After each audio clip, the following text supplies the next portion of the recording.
Hey everyone. Hello there. Hi, hi, hi. Happy Monday. How's it going, chat? Long time no see. Sorry, it's been a while. I know we were supposed to play Homecoming on Friday. However, unfortunate circumstances happened and I had to just take the day to myself due to flare-up. But we are back. And yeah, we're actually going to properly start Homecoming this time, I promise. Not the PC port. We will be doing the RPCS3 emulator, and we'll be emulating the game this time. But yeah. But apologies for the delay, and I guess that stream. Yeah, but we're back now. How are you guys doing? Happy Monday. Hope you guys had a great weekend. Gotta do what you need to do, chill, just do what you can, I guess. But yeah, how you guys doing? Jay, what's up, Jasconi? Hi. Hey, Salarin. Hello, hello, hello. Yeah, hopefully tonight's stream goes well, no technical difficulties. We should be fine, Steven. Just question for those of you guys in chat. Has the stream bitrate been okay? It seems like it's fine on my end for OBS. It seems to be quite good. But just want to clarify just in case. We doing Xenia Canary? No, we're doing the RPCS3. And the reason why is because there's just much more flexibility. There's a lot more yeah, a lot more flexibility when it comes to the emulator, especially when it comes to just configuration, in comparison to the Xenia emulator. Yeah, much more, I would say, quality of life improvements, I would say, from the last time I tested it before stream. Not just today, but even a couple days ago. So yeah, so I have all my custom configurations sorted out. All of it is okay, it's fine, it's good to go. We should not be running into any issues whatsoever. So I think for the most part we should be good. I think we should be good, chat. I think we should be a-okay. We should be good to go. I'm doing okay. I am just getting my MTG card sorted for tomorrow. Magic the Gathering? I'm assuming that's the acronym for Magic the Gathering. If so, that's pretty cool. I think my friends, I don't know if they play Magic the Gathering or if it's D&D. I know those two are unrelated maybe. I could be wrong. I know my sister, my oldest sister, she I think was into Magic the Gathering. I don't know if she still is, but I remember a couple of years ago she would talk about it to me. I was like, oh, that's pretty cool. But yeah, it sounds fun. Have fun. I love that for you.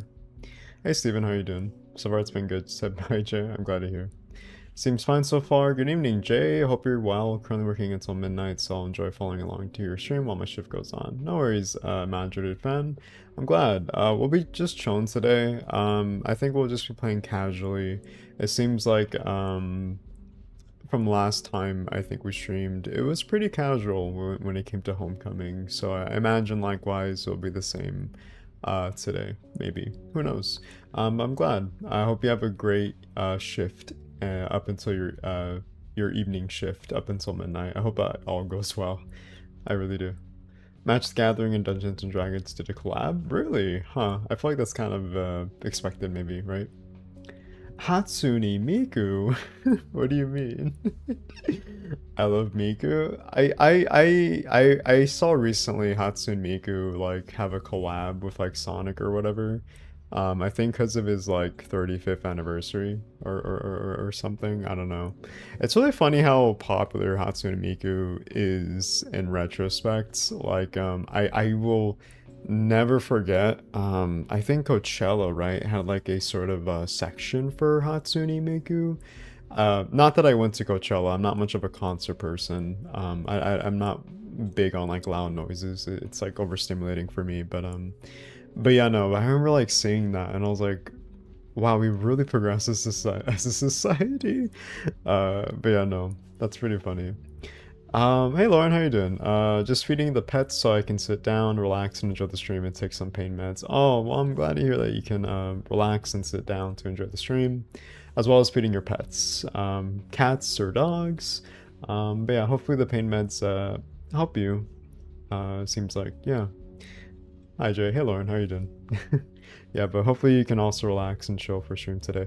I think I'm gonna stream for like a couple hours. Admittedly, streaming has been a little bit too like fatiguing for me, especially when it comes to like flare-ups.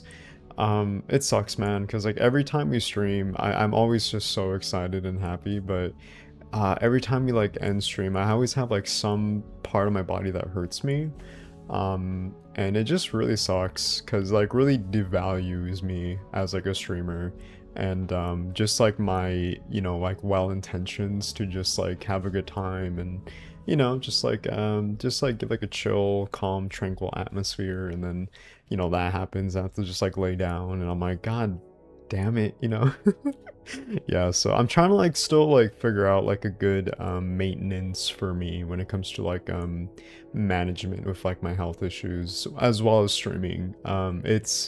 It's rough, but like, you know, it's fine. I'm trying to like see like a 2 hour interval might be okay, longest like 3, but we'll see. We'll see what happens. Almost forgot. Whoop whoop whoop whoop. That's the sound of the police. How you doing, Lights? Welcome.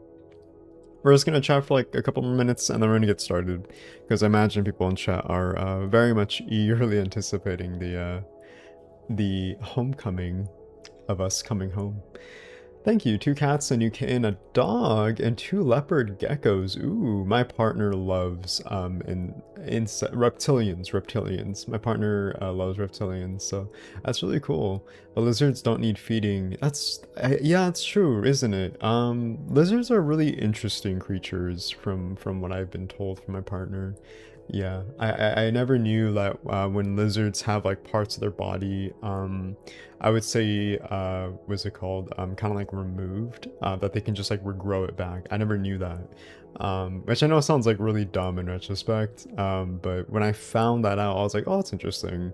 Kind of weird, but yeah, no, animals, insects, you know, are very fascinating to me. I love it. I always love just like learning something new from you guys. You guys are always like really much like kind of like my encyclopedia sometimes, or you know, just being able to just like kind of like be more immersed with like things that I'm like unaware of. So I always learn something new for you guys. I was checking out some cards earlier this afternoon at my local Walmart. Pokemon and Magic the Gathering, actually I have someone who's slowly getting me to those, lol.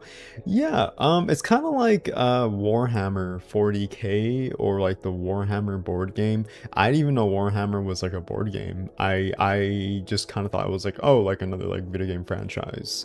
But no, it's huge. People like not only like play games or do like the board games, but even like collect the figurines. Like I never knew it was such like a huge marketable brand, to the extent to where it's just like very expensive. I heard like the lore goes crazy too.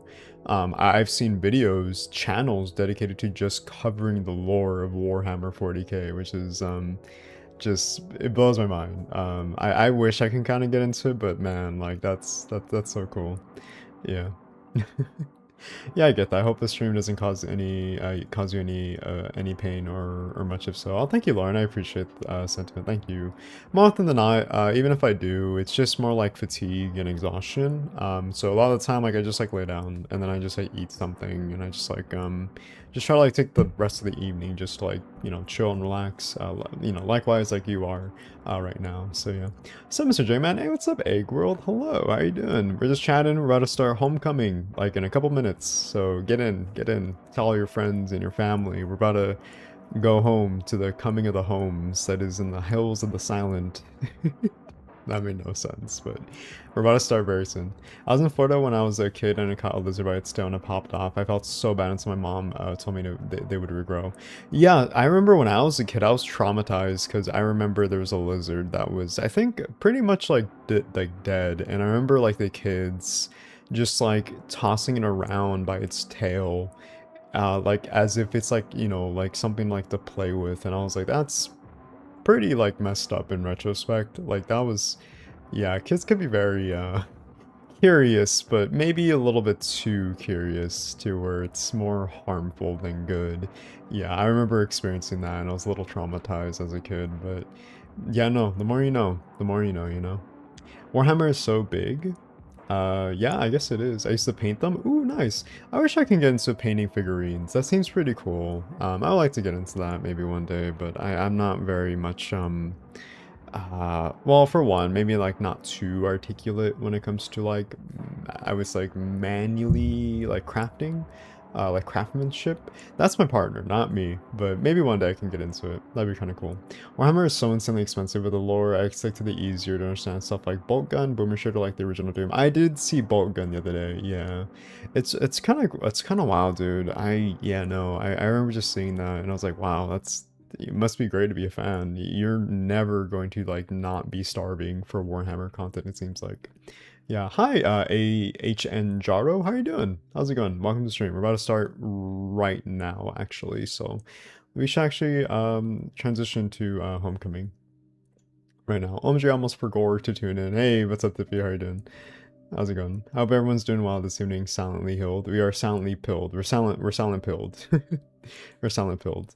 We're about to start Homecoming. So here's Homecoming chat. I have everything prepared and ready to go. Here's the client. This is well, I would say the ISO, but really just like to start the game itself. I already have my custom configurations, already applied the patches for 60 FPS as well as no foam grain. I double checked and I think we should be ready to go. I even have like my configuration for the GPU as well. Um, so yeah, I think we should be all ready to go. I did test this on prior subsequent occasions. First when I downloaded it just to see if the PC would be fine running it. Buttery smooth, we should be good to go. We shouldn't run into any complications. So I think we're ready to go, chat. I think we're ready to go. Are you guys ready for the homecomings? At J Tossing Lizard, what? Haha. Yeah, no, kids could be pretty like vicious and brutal, I'm not gonna lie. Kids could be kind of wild in retrospect. Pretty untamed too. But yeah, no, that happened and it was very much pretty unwarranted. But that's just kids, I think. Kids just have like very like unfiltered behavior where they have like I think just like any and all incentive because curiosity killed the cat as like the metaphor goes. But when you're a kid, you just kind of feel like obligated to just do like whatever the hell you want for like any repercussions. So yeah, I don't know. Actually, hold on, chat. Let me go into RPCS3 really quickly. I'm sorry. Let me turn up the volume. Well, it's on OBS's end. I think, yeah, okay, so let's go to GPU and let's go to, I think advanced, maybe? Is it advanced or is it emulator? Because I want to remove, what is it called? Not trophy pop-ups. What was it? Enable performance overlay. Nope. I wanted to remove the shader loading screen. Is it shader loading screen or what was it again?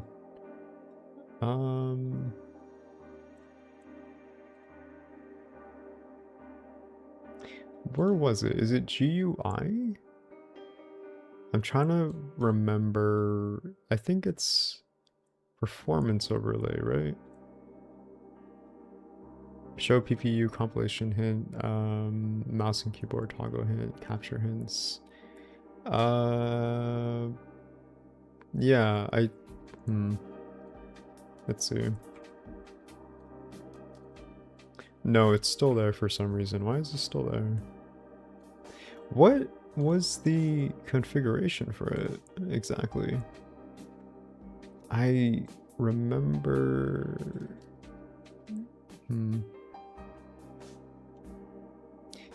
Chat's like, what are you on? what are you doing, Jay? I'm trying to remove the sort of like performance overlay, but I forgot which one it was. I feel like it should be on advanced, no? Because I was trying to see the other day like what or how the game was going to run, but let's see. Okay, maybe if we play it, press apply and save. Let's see. Okay, yeah, so that's CPU utilization. Okay, so let's refresh, go to emulation. Is it input output maybe? Enable background input. Nope, that's for the controls. Is it view? No. Manage configuration. Well,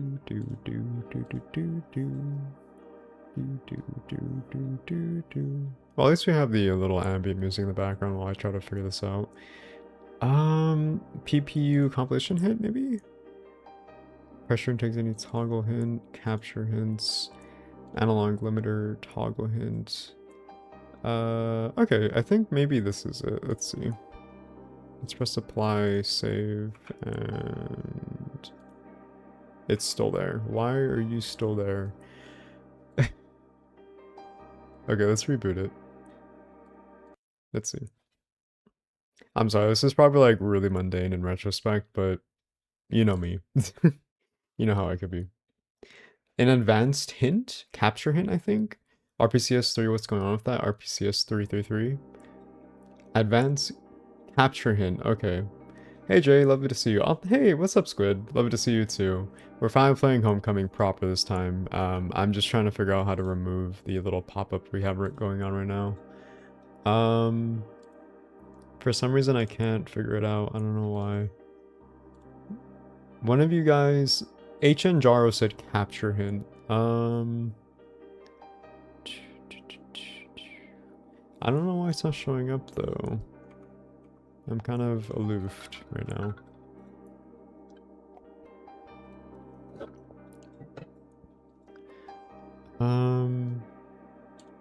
I think it's GUI actually.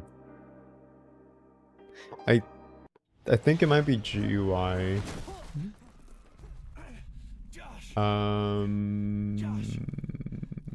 Maybe?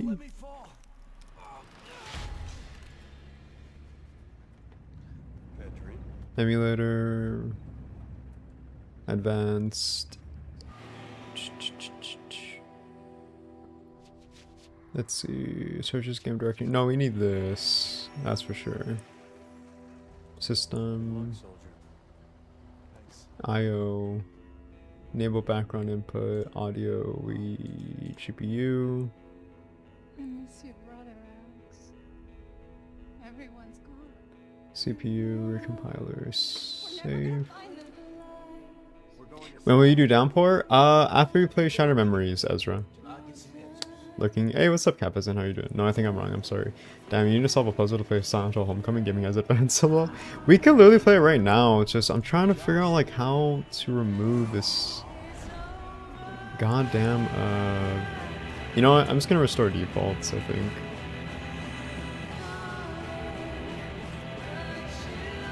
I think that's probably like what we're just gonna do instead. Okay. This is so embarrassing. It's just like last time, except it's the most monotonous thing. Okay. You're still here. Why are you still here? I don't understand. Why are you still here?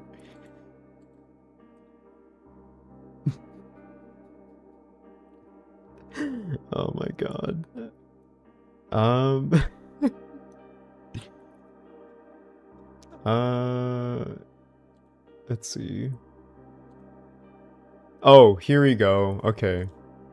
Okay, I think I figured it out. Save custom configuration. Let's see.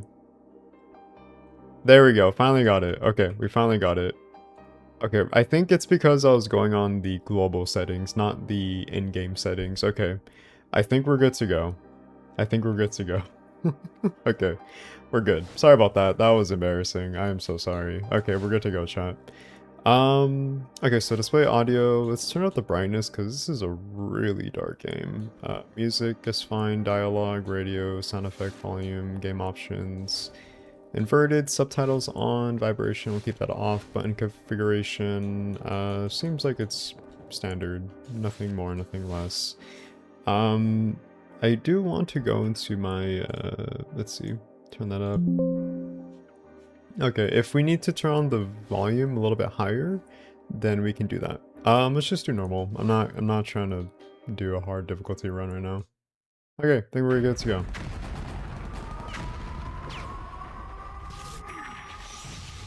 I never really got to play any Silent Hill video game. I never got the chance when I was younger. I only got the only game on the I was younger. Only game on the PS4. Can't wait to own a PS5 with Silent Hill 2 remake. Yeah, I can't wait for you to experience that, Steven. Should be a fun time. I only owned a PS2 back in the day. I've not owned a PlayStation console since then. Peak incoming, peak indeed, but this time without any issues. This game, at least, it did not take as long to get working like some Windows 98 PC games. Yeah, no, for sure, Donald. Yeah, games like those could take quite the, I would say, like, you know, like loophole to get running. Like, so many patches, so many guides. It could be quite the conundrum, I would say. I feel like getting Homecoming actually on the PC to run properly well with the patches was like one of the instances where I really was like kind of like metaphorically speaking like tearing my hair out because it was just like so difficult to get to run. I've encountered PC games like that before. And yeah, okay, so this is Homecoming. I believe we have all the patches applied. This is technically running at 720p natively, but we have it upscaled to 4K resolution. Much of the RPCS3 emulator runs the games natively at 720p because that was standard back in the day. This is with the 60 FPS patch.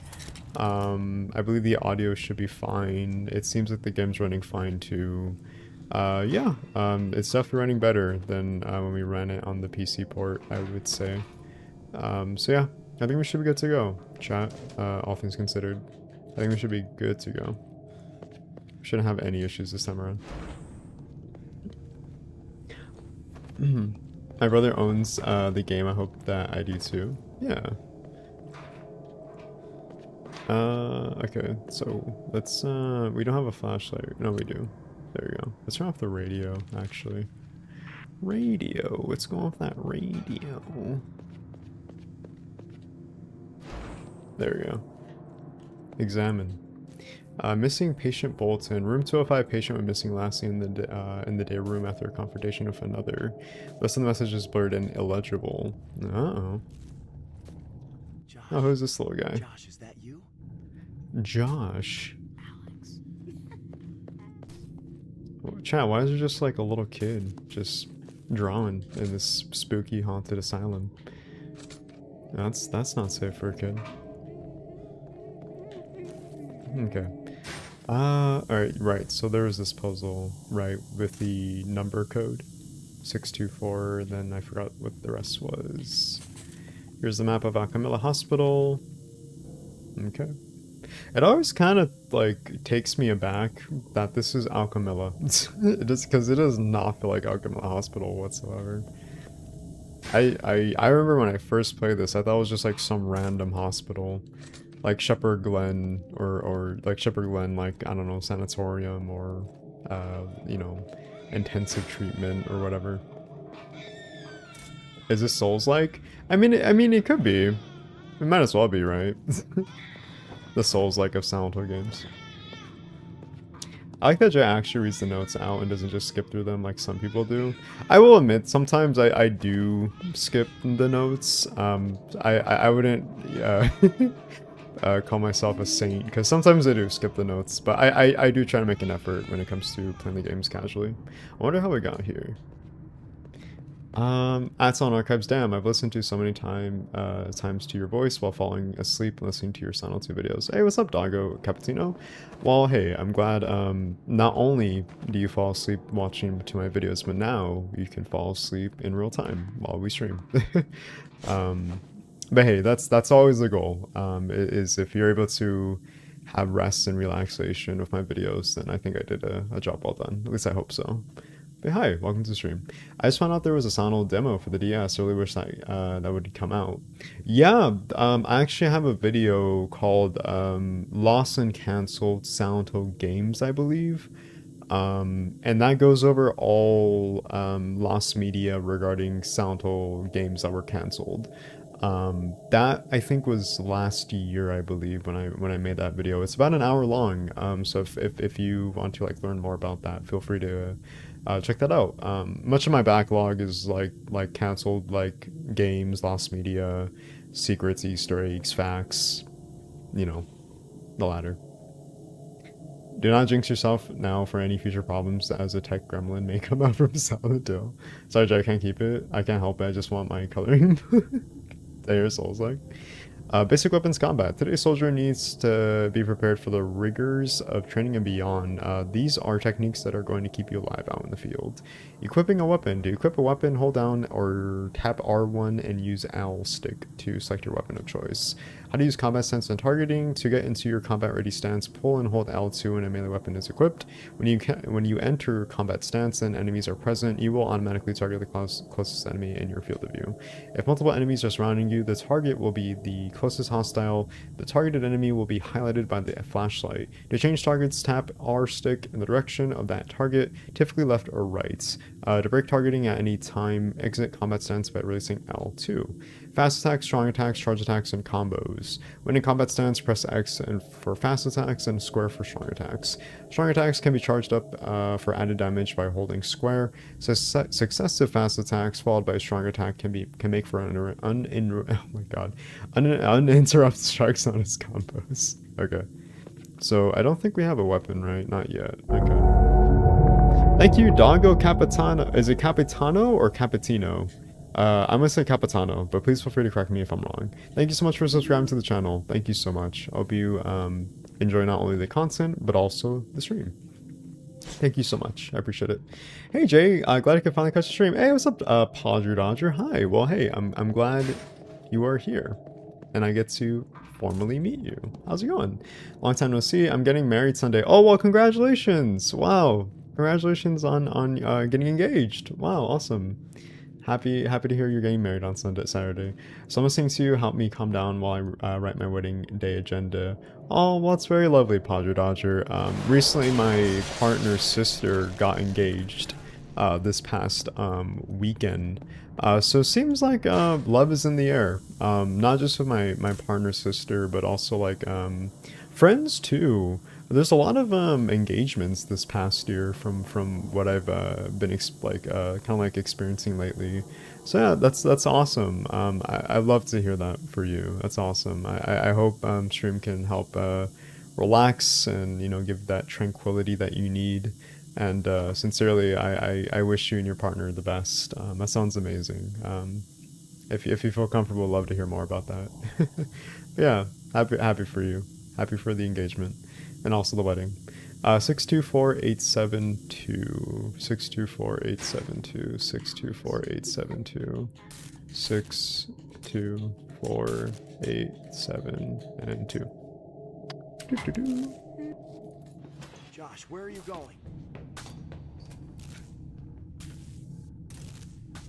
Yeah, that's so cool. Love is in the air, chat. Love is in the air.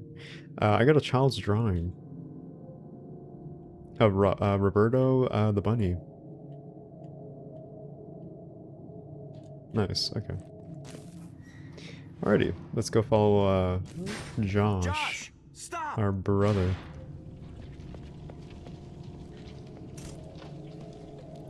Let's see.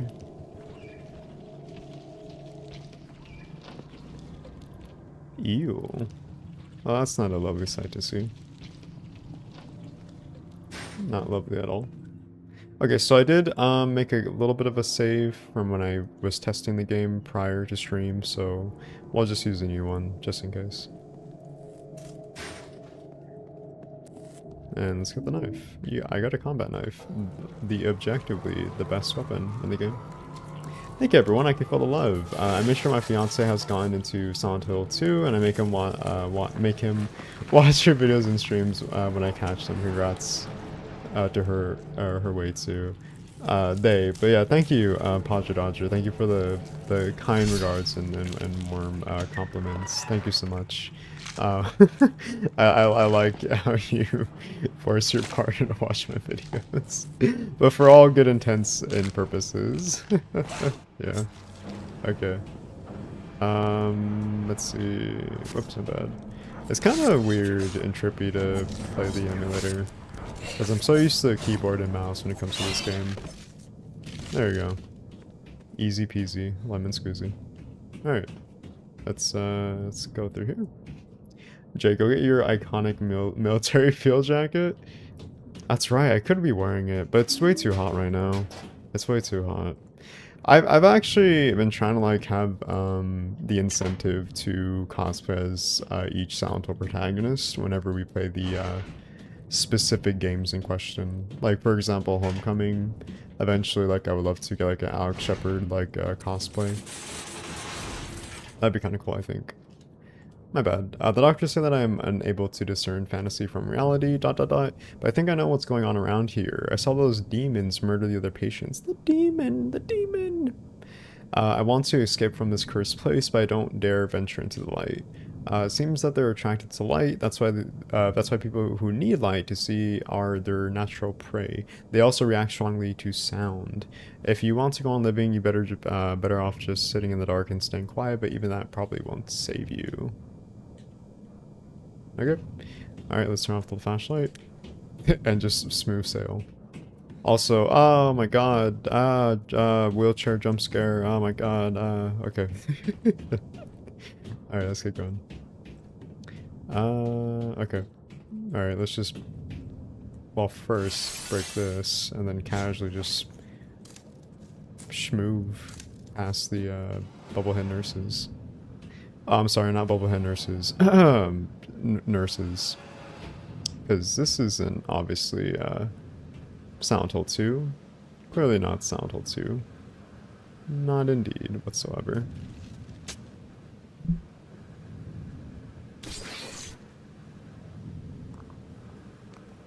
Time to find an enemy. That shouldn't be in game due to lore reasons. Yes, lore. We're using lore as our crutch. She's not here, she's not here, she's not here, she's not here. She's not here? I guess she's not here. I know you told this before, but what kind of controller are you using, J-Kun? I'm using the Xbox Series XS controller. Or just the Xbox controller. I would like to get like a PS5 controller, but I just know they're really expensive nowadays, and I don't know, I just kind of feel like Xbox controllers are really like the best fitted when it comes to like PC gaming, you know?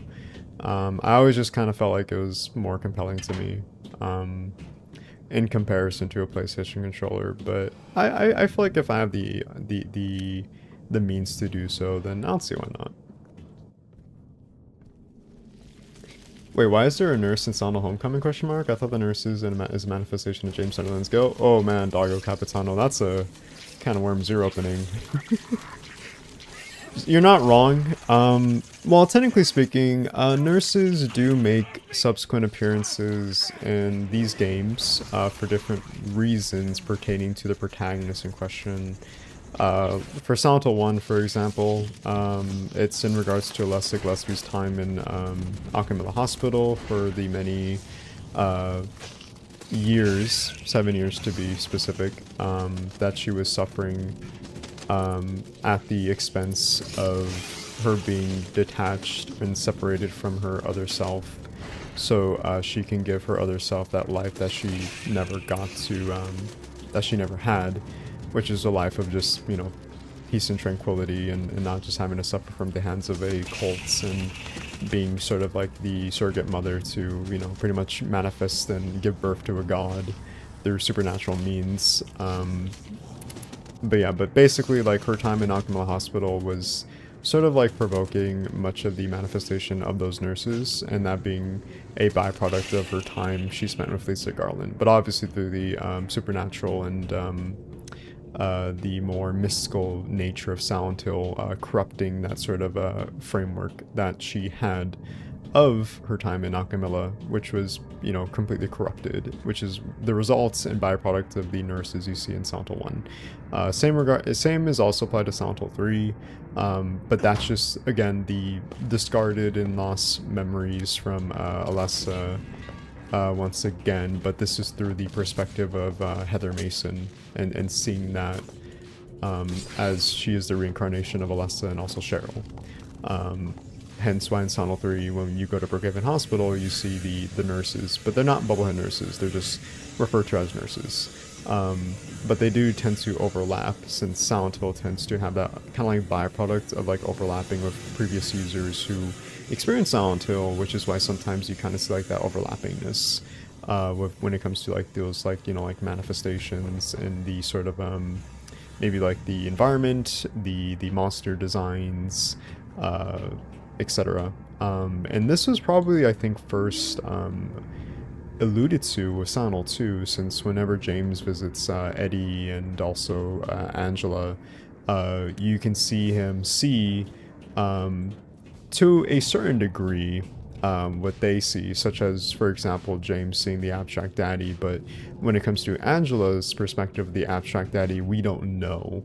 But given the context that we're given when it comes to the supplementary material of Angela's trauma and of being a SA survivor at the unfortunate expense of her father and brother, she sees something probably much more far disturbing in comparison to James, which is, as the name implies, abstract in its quality. For all we know, Angela could see like a horrible monster that is her father, in particular.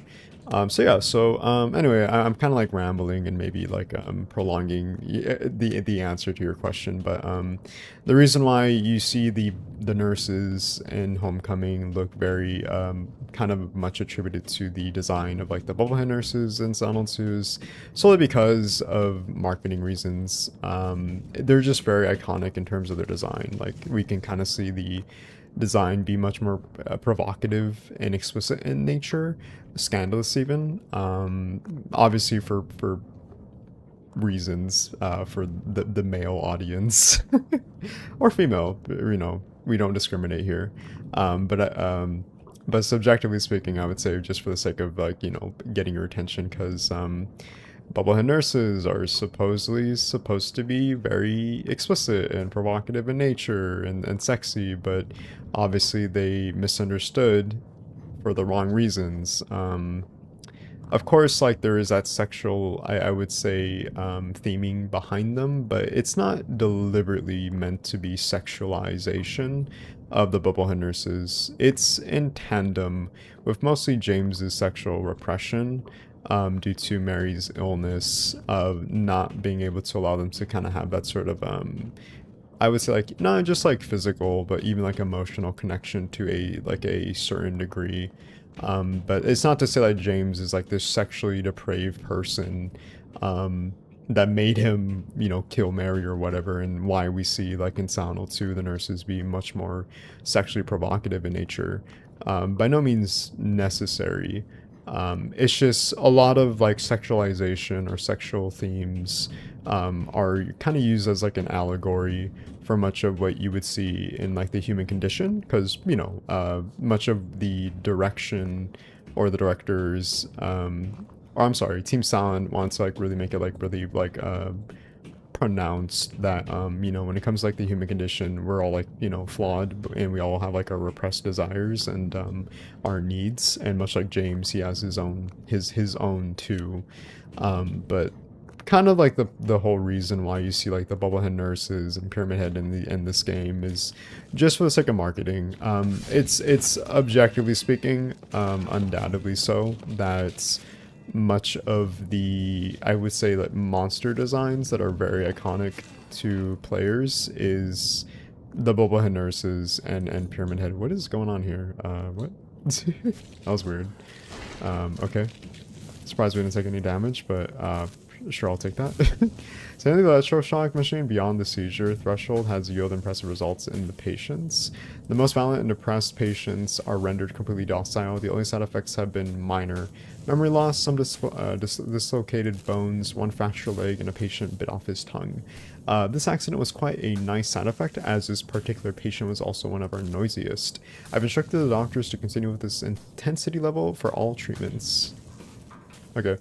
Anyways, I hope that kind of clarifies your question. I'm sorry if I kind of, like, went off on a tangent, but I just want to, like, be more concrete in detail, because I know, like, a huge point of contention when it comes to seeing other monsters in this game may lead to a lot of confusion for new players, and the reason as to why you see that. It mostly is for marketing reasons, and again, like, they're, like, the most two iconic monster designs, so it's not a deliberate choice by, was it Double Helix Studios, I believe? Double Helix, the people who made Homecoming. It's more so due to marketing, business, reasons on Konami's side, because obviously they bring in the most appeal when it comes to iconography when it comes to this franchise. So you know, back then, a decade ago, when it came to Silent Hill, it was a very different time, very different time when it came to kind of sort of approaching this franchise and kind of, like, assimilating what it, you know, can, like, really identify with much of its, like, themes and symbolism and overall, like, formula in retrospect. How did you get here? Are you afraid? Are you afraid? Are you afraid of being here alone? Thanks for the answer. Only played Silent Hill Remake so far, but please don't tell me this game also shows Pyramid Head, right? Oh. Uh-oh. I'm sorry, Doggo Capitano. I may have spoiled it. Well, I mean, it was gonna come up anyway, but technically Pyramid Head is in this game for reasons. Not the most, I would say, genuine reasons. Again, more so for, like, you know, promotional material, essentially. I would even go on to say, like, an excuse is just for the sake of, like, referencing, I guess, but you're gonna see him in this game, but not to the extent you would see Pyramid Head in Silent Hill 2, that's for sure. I want to help you. I don't think I can help you. I want to help you. I love Jay's tangents. That's just the Silent Hill tism in me, you know. Yeah, Jay, where's my toy? I want it all along with my coloring book. Okay. You'll get your toy eventually. Jay is Jang right now, let's go. Which Resident Evil game gives the most Silent Hill vibes? I would say maybe Resident Evil 7. I feel like Resident Evil 7 is the most distinct out of all the Resident Evil games. From what I recall playing that game. I would say Resident Evil 7, maybe, to me at least. It definitely feels like a far cry from the traditional Resident Evil formula, which was kind of the, you know, expectation that Capcom was trying to make when it came to sort of rejuvenizing, soft rebooting the Resident Evil franchise. Missing patient Bolton. Room 205 patient went missing last year in the day room after a confrontation with another. Okay. We read this before, I believe. Alright, let's go find you your Robbie the Rabbit plush. Child.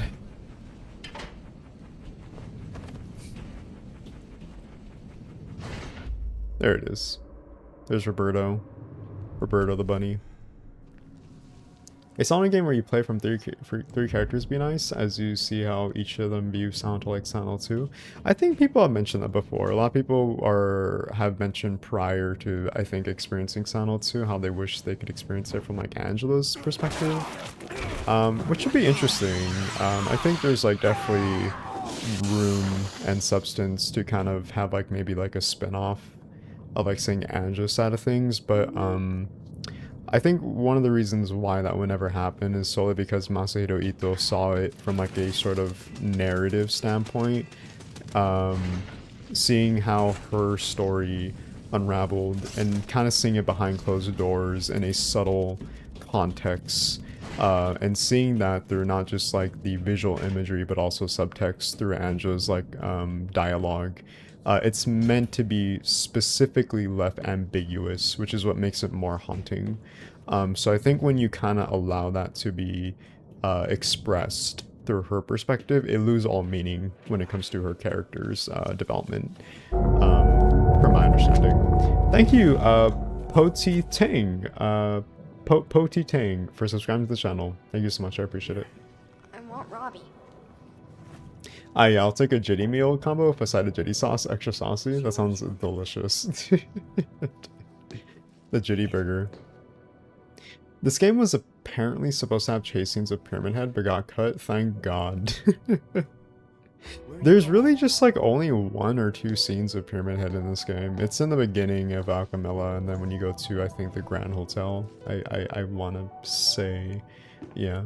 I second 7, to be honest. It seems more psychological than the others.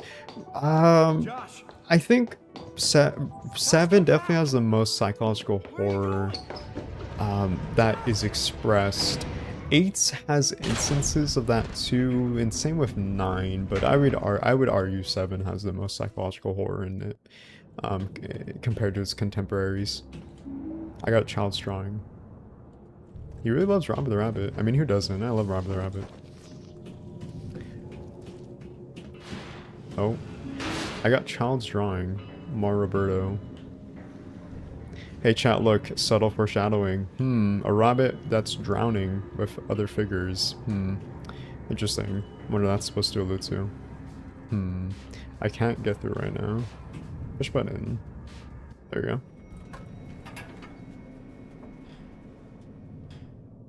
I would say Resident Evil 8 Village is more relative to Silent Hill, in my opinion. Is it with the baby? I think it's like in the baby chase sequence or something. I remember the baby sequence, and that kind of reminded me of Silent Hill a little bit in terms of like body horror. Jay, is Pyramid Head's appearance worse in Homecoming or Revelations? I mean, they're both the same, really. They both have the pyramid head shaped design that's more triangular, and I believe he's shirtless in both entries, right? Like in this game he's shirtless, in the movie he's shirtless, but he's like, he's built like a brick. In Revelations he went from skinny man to bricked up pyramid head, like Chad pyramid head. And Revelations, they're both the same design, really. Much of Pyramid Head's design in Homecoming is pretty much derived off of the movie or movies in question, so they're not really different, I would say, really. Subtle quotations. Yeah. Oh gosh, the baby chase. Yeah, the baby chase. I cannot stand Josh. Whiny little thing, we get it. You drowned and angry about it. Spoilers, chat. Spoilers. But no, I understand your dismay. Yeah. Josh is very annoying. I would say he's more annoying than even Laura, if I'm being honest. That's how you know it's bad, when you have a character that's more annoying than Laura. But I don't even say Laura's annoying. She just radiates energy that is like a bratty little kid. That's, you know, meant to be part of her character's charm. Soldier. Thanks. Oh yeah, Pyramid Head is jacked in Revelations, lol. The many fan edits I've seen of Pyramid Head from Revelations and the thirst from him is far to none in comparison to the original design. It's... yeah, they knew what they were doing in that movie. They absolutely knew what they were doing in that movie. Yeah, to this day, when you go to like, I believe like Comic Cons, I think when people cosplay as Pyramid Head, it's that one specifically I see much of the time, which is fine. There's nothing wrong with it. It's still like a pretty stellar design, but it really deviates from much of the reason why Pyramid Head is designed the way he is in the original. He's not meant to be this force of nature. He's meant to like be very skinny and very docile, weak. Because it sort of like humanizes Pyramid Head in a way. Not that Pyramid Head is human in retrospect. It's just meant to assimilate that sort of parallel to James in particular, but also the town's executioners and Silent Hill 2's lore. You know, it's meant to sort of facilitate that sort of design philosophy. But yeah, I like when Pyramid Head's more like kind of like weak, and you kind of see him as like this like docile figure, because he's meant to be intimidating, but not for the reasons you know, he's seen or depicted in the movie as like this beefcake, you know, like this absolute unit. I like when he exudes the butcher's smock, or again, as I mentioned prior, the town's executioners, but with like the butcher's smock, the gloves. I like that design in particular, because it's just such like a humanized feeling that you get from it, but for the wrong reasons, and that's what makes it very, very intimidating to me when it comes to his design, and why it like works so well and effectively, especially when you in conjunction of James's whole character building development, specifically paralleling Pyramid Head for you know, him being his sort of like punishment, literally and metaphorically speaking, and why it works so well. Yes. What's everyone's favorite protagonist from the Silent Hill games, and favorite NPC? Favorite protagonist, probably Harry Mason. Favorite NPC, that's a good question. I don't know. I never thought about that, actually. But right now, in terms of like protagonist, Harry Mason. I love Harry. My goat. I quite liked Laura, to be honest. Laura's fine. I thought Laura's a good character, especially in the remake. I like how they really exuded her childlike wonder and her sort of like fascination with like the world around her. And what makes it so interesting is that she doesn't see what James sees. She just sees a pretty much like a rundown town with like nothing in it, you know. So I really like how they sort of manifest Laura as like this like caricature who's just like a child in retrospect, and that's kind of like the whole point. And it makes you kind of question as like the player, like, huh, interesting, like she sees pretty much like nothing. Like she doesn't see the monsters, she doesn't see anything that's like hostile in nature, and it's why she questions James whenever he's like, oh my god, like Laura, like be careful, and she's like, what are you talking about, bro? Like, what are you on? Are you on the Zaza?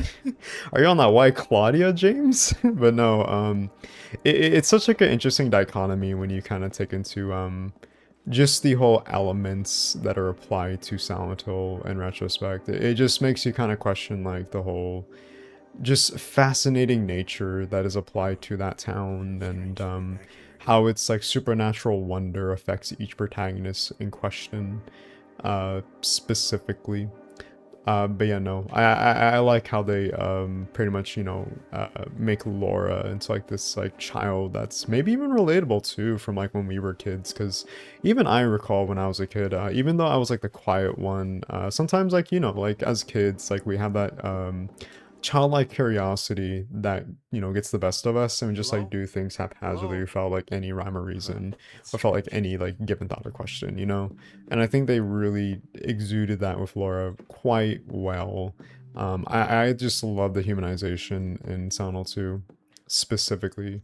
It does such a great job when it comes to these caricatures that we see with like James, Angela, Eddie, Laura. It's phenomenal, and it's why people love Silent Hill 2, right? Sybil for NPC?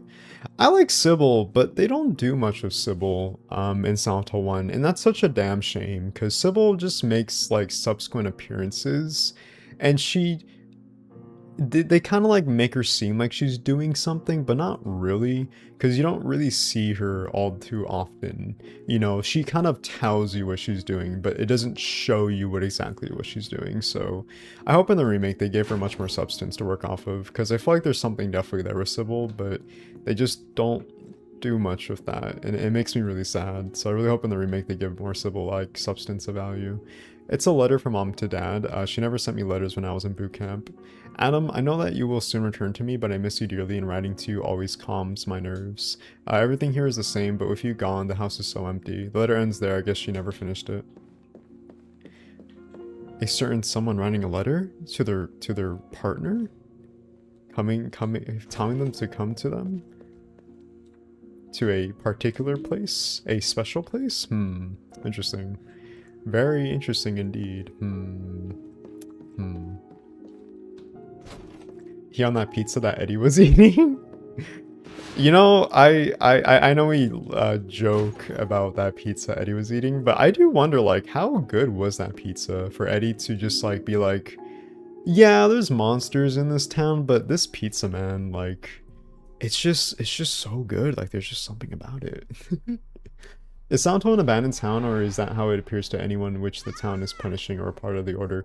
It's not explicitly stated if it's abandoned or not. It's left up to the viewers or players' interpretation when it comes to the town itself. It's implied that it's abandoned, but there's also instances where it's actually like occupied by people. It's just Silent Hill as a physical construct takes place in a sort of state of mind that is derived off of the player's, or I'm sorry, the protagonist's psyche, which is what leads them to Silent Hill because the town calls to them. But it's like in this sort of space that is like in this kind of like void in some aspect that we don't really have like the most I think like knowledge of in particular. It's to me, I like to think of Silent Hill as like a state of mind, and so it's meant to be sort of like literal but also like metaphorical in retrospects, but it's never concrete as to if the town's abandoned or not. We just kind of have to go off of like context clues really, and again, it's meant to be deliberately ambiguous for the player to kind of like think about in retrospect. It's never given like an answer. Oh, I was like, what? There we go. I always thought Laura saw Silent Hill as a lively town with normal people in it. That'd be interesting. But I don't know. I always kind of thought they made it out to seem that it's a town that's not really occupied.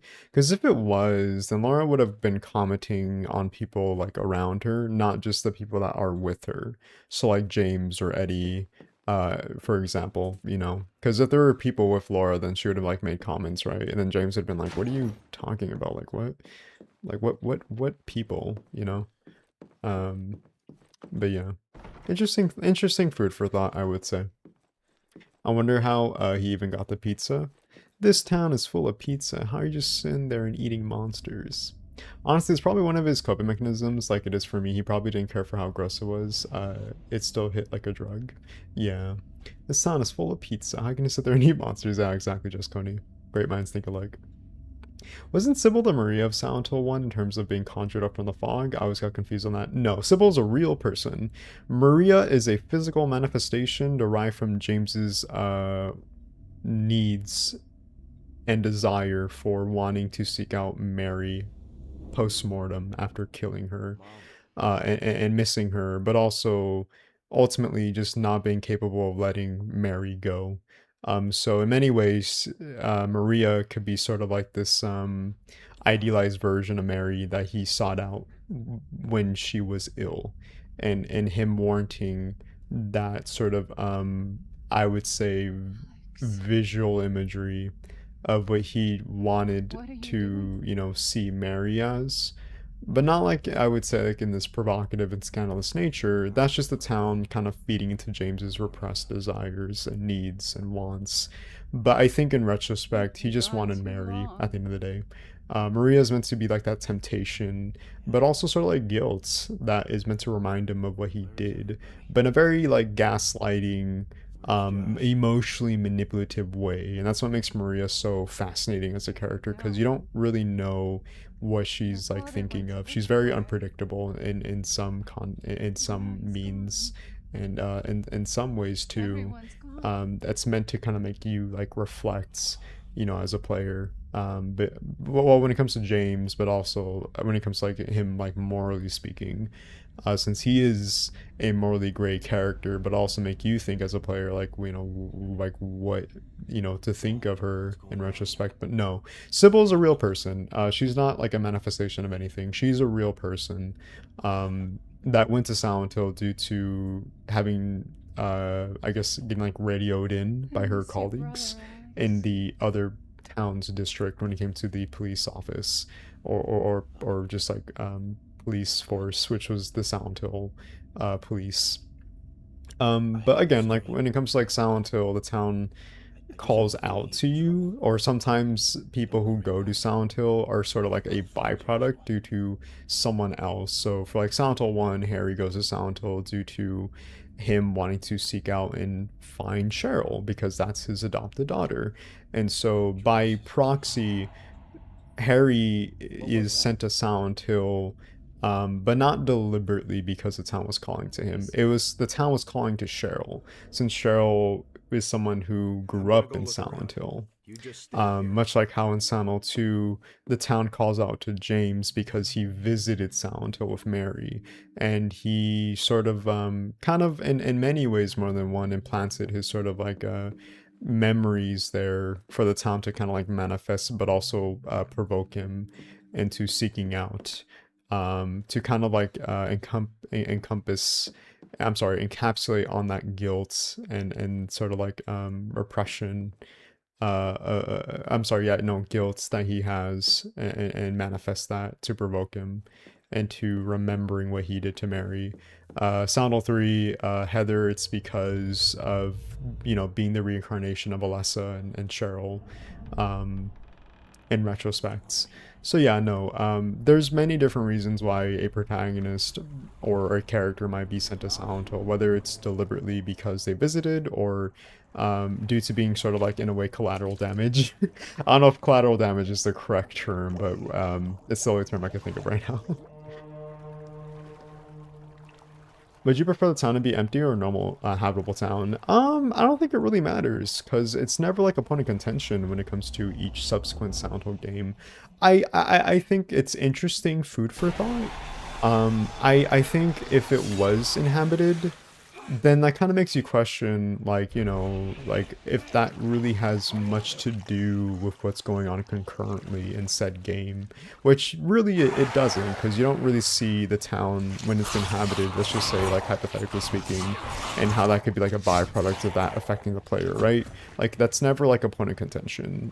So maybe like it feels kind of like redundant. Not saying like your thought is redundant, by no means am I trying to, be like, have like this negative connotation, or disparaging that thought you have by any means necessary. I think that's really interesting to think about, but I think that's just never something that is really taken into consideration. But I do think it's interesting to think about, actually. But much of the time, I like to think the town's just like empty.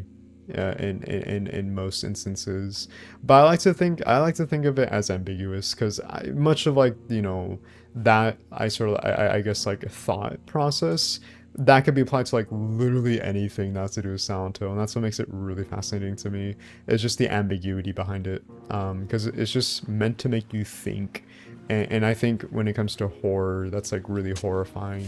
Truly, is when you don't have those questions answered, you are left to make those answers for yourself, which is what makes it far more, I think, prominent. Thank you so much, Embalmed in Memory, for the $5 donation. Thank you so much. What's your favorite of the post-Team Silent games, question mark? Silent Hill Shattered Memories. Silent Hill Shattered Memories is my favorite Silent Hill, or post-Team Silent game. Mostly because of its exploration, its innovative quality to the gameplay schematics, control specifically, and being able to interact with the environment. I really love how Climax Studios took that sort of approach when it came to the Wiimote and the Wii Nunchuck, and just like the motion controls, and manifested that, you know, and made it like deliberately interactable with the environment. When it came to like puzzles, world building, continuing the narrative, interacting with like the characters. It's really cool how they took that and built upon it. It's definitely one of the more innovative Silent Hill games that I think is highly underappreciated for what it did. And I find it as one of the most I would say, I don't know, kind of like memorable post-Team Silent games to me. I think it's a really good game. I really do. So I hope that answers your question. Woo, love this game. Hey, what's up, Mad Pools? Glad we completed your favorite game. And a downpour run as well right now. Hey, nice. I hope you have a great downpour run. Have fun. Let's see. Looks like something was trying to claw its way into the garage. Yeah, garage key. But this game is a love letter and homecoming to the first three games. It's all about the cult, it's tied to Toluca Lake, and it has the psychogenic fugue that the town plays on. That's true. This game does try, keyword is try, to connect much of the lore that establishes in this game to the lore that was previously established in Silent Hill 1 and 3. And 4 too, since 4 does build off of that framework as well. But as much as I commend them for the effort, I think it does a lot of more damage than good, because a lot of the post-Team Silent games issue is that it's very contrived when it comes to trying to build off the lore that was already established. Because in many ways, it does like a lot of retconning to make it make sense when it comes to that implementation, such as like why we see like the nurses in this game, like when they look very similar to the Bubblehead nurses, or why we see Pyramid Head in this game when we saw that previously with James in Silent Hill 2. So in many instances, I think there is some interesting implementations with the lore, but it very much comes off as disingenuous, because much of that approach comes off as misinformative, since again, like much of the devs that were given the IP rights to these games or to Silent Hill didn't have the most fond understanding, so they had to really kind of like work and kind of like, you know, manifest what they knew of, which was the most most minor or minor like fraction of the game's like lore and history from the Team Silent games. So fast attacks, strong attacks, charge attacks, and combos. When in combat stance, press X for fast attacks and square for strong attacks. Did we read this already? I think we did. Yeah. I think I remember reading this when it came to the, here we go, when we were in Akamila, right? The internet I hate for this game is a joke. People intentionally ignore all of the cool stuff, sound design, and homages to the content that inspired the original Silent Hill games is fun. Yeah, this game definitely has its reputation. I wouldn't say I hate this game. It's just not for me. I see this game as sort of like supplementary material, and I think regardless of how anyone views this game, is for them to, you know, manifest and harbor, and that's fine with me, you know. Yeah. Again, like, when it comes to these games, it's subjective. There's no right or way wrong to experience these games, but I think if you're going off of just, like, being a purist when it comes to what was previously established in the original Silent Hill games, Team Silent specifically, those games, then yeah, like you're gonna have your dismay, you're gonna have your concerns, you're gonna have your reservations, and, you know, be like a Silent Hill purist and be like, oh, well, this was wrong because this derives or this goes against what was established when it came to the lore originally, and, you know, that's sort of like, I think, like context really. And so, you know, like you're gonna have like your elitists, your purists, And of course, that's what really made the fandom divided. But at the end of the day, I think you kind of have to go in with the sort of like perspective of just kind of appreciating what was given and instilled for the time and the culture, and really just kind of like gain this understanding as to why things turn out the way they are, you know, and see it for how the developers wanted to envision the material they were working off of, right? So that's kind of like the way I see it when it comes to the post-team sound games. Regardless if it's objectively correct or incorrect, you know.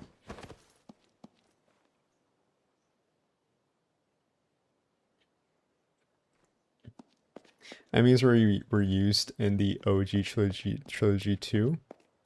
Um, yeah, we do see, I would say, familial enemies, but I think the issue is that from a marketing standpoint, when it came to the nurses and Pyramid Head, it comes off as disingenuous because it's not meant to be its own original entity. It's solely meant to be for marketing purposes. And I think from a, again, from a consumer standpoint, and when you kind of have that, again, that sort of knowledge and background material when it came to why those enemies were used as like implementations is solely because of that. It's solely because of marketing and also exploiting their designs because they're just, you know, the iconography, the most iconic like enemy designs you would see. Not that I'm dismaying or disparaging the lore reasons why these enemies are in the game. It just feels very haphazard when it comes to trying to make it make sense. Because again, like Pyramid Head being again the whole reason behind his whole like installation for Silent Hill 2 is because it was specifically suited to James. Um, and again, Masahiro Ito made that blunt and abundantly clear that it was specifically made for James. Now, if it was, you know, like the White Hunter, like his design when it came to like the Pyramid Head White Hunter, which he has gone out and stated like, hey, like if you're gonna use Pyramid Head, then use these alternative designs, and like that's fine. Then that's a different story. But um, if we're going with the context that Pyramid Head is a manifestation of the town, then that just kind of completely derives from like not only his wishes, but just the whole like context behind Pyramid Head as a, you know, as like a character, really. So, you know, it just feels like it's very riddled with a lot of like contrivances and just like a lot of like disingenuousness enforcement of his character, you know. But even then, like, I don't know, if I were to like see those implementations as just like as like a just for fun, it's like cool. I mean, yeah, but like why? Like why are we seeing these monsters here when we already saw them prior, you know? Like I mean it's cool, I guess, but I rather have something new. I rather have something that's in correlation to the main protagonist for all intents and purposes, and actually for, you know, like a genuine reason. Doesn't just because, oh look, it's a callback to a monster that you saw previously because he's really iconic, you know. It just feels very disingenuous to me. Like when I see Pyramid in this game, I don't think, you know, it's cool, or I don't think like I'm gonna like, you know, celebrate and like, you know, like a fanboy. I just kind of like roll my eyes a little bit. It's just kind of there. It just feels like background noise to me. It's like, oh, it's you for some reason. All right. The sound cannot be used here. What am I doing wrong? Examine. Oh, hold on. Uh, what did I do last time? I kind of forgot. I forgot. I did something, right? Uh, empty gas can.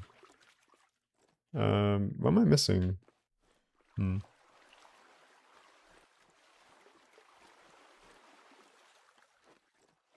Love Evil Within, but I play them on PC. Yeah, Evil Within is pretty cool. I like Evil Within.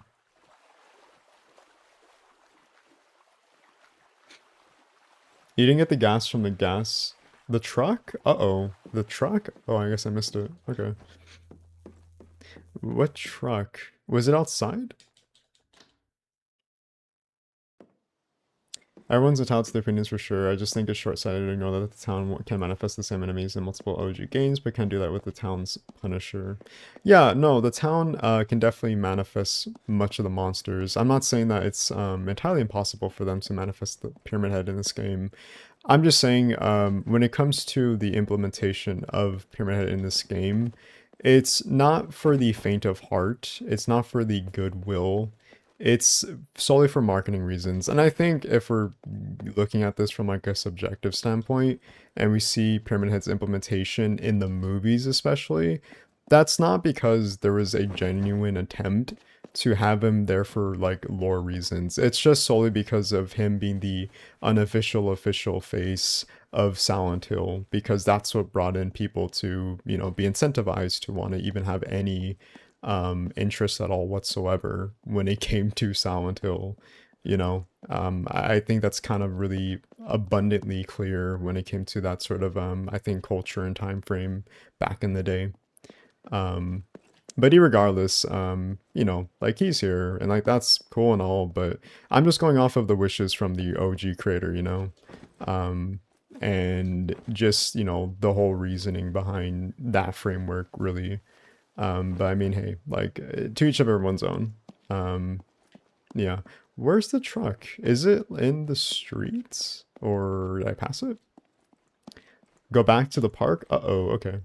Oh, that's right. It's the truck that's like in the alleyway or something. I think it's for the fan experience, not marketing. Well, if it's for the fan experience, then I would say it would be to appease the fan, to appeal the fan, right? The fans, right? I feel like it's more so to like appeal to the fans. And I think that could be kind of stressed with like much of like any type of like, you know, pop culture. I can't probably, oh, it's because I didn't use the pipe. There we go. Yeah, I mean, it's not just Silent Hill, it could be Resident Evil. Like Resident Evil 9, like that was like one huge like you know, like appeal to the fans because of Raccoon City. The inclusion of Mr. X, discount Albert Wesker, you know, like a bunch of like callbacks that, you know, have the reasonings for having those characters, but this, at some point you kind of have to question, like, is this for like the goodwill? Like, does this, you know, build off of what was prior established, and does this have like any merit to the overall quality? Does this build off of anything? Does this attribute to much of the context of the characters, the world building, the story, etc.? Like it you just kind of have to like really like take into account that type of, you know, like that thought process, because if it doesn't, then like what's the point of having it at all whatsoever? Like it just comes off as disingenuous. It just comes off as appeasing, not being genuine in retrospect, I think. Thank you, Mad Pulse, for $5 donation. Thanks for the Red Pyramid thing discourse. It's fun to talk about even when people disagree. Yeah, I hope I'm not coming off as like as an ass. I hope I'm not. I apologize if I do. I hope by like no means necessary am I coming off as strong and being like I am objectively correct. By no means is that my intention. I actually think this is really productive of a conversation we're having. But for me, when it comes to Pyramid Head, I love the many interpretations that we see of him, because you're right, like when we see Pyramid Head in this game, it's its own, I think, like separate entity in conjunction to James. Like when we see Pyramid Head in conjunction to James, that's Pyramid Head that's specifically to him. And regardless of, I would say, the ethics and the sort of, I guess, approach to Pyramid Head in subsequent Silent Hill entries, thank you so much, the Happy Grassman, for being a channel member for 1 month. Thank you so much. Thank you, I appreciate it. Yeah, when it comes to, like, you know, Pyramid Head's implementation in this game, regardless if it's correct or not, it's still, again, like an interpretation that you can derive off of, right? And at the end of the day, much of Silent Hill games, you're going into these games with different interpretations of Silent Hill. And that could also be applied with the modern Silent Hill games too. You know, Silent Hill F, Silent Hill Townfall. A lot of the devs go into these games with their interpretations.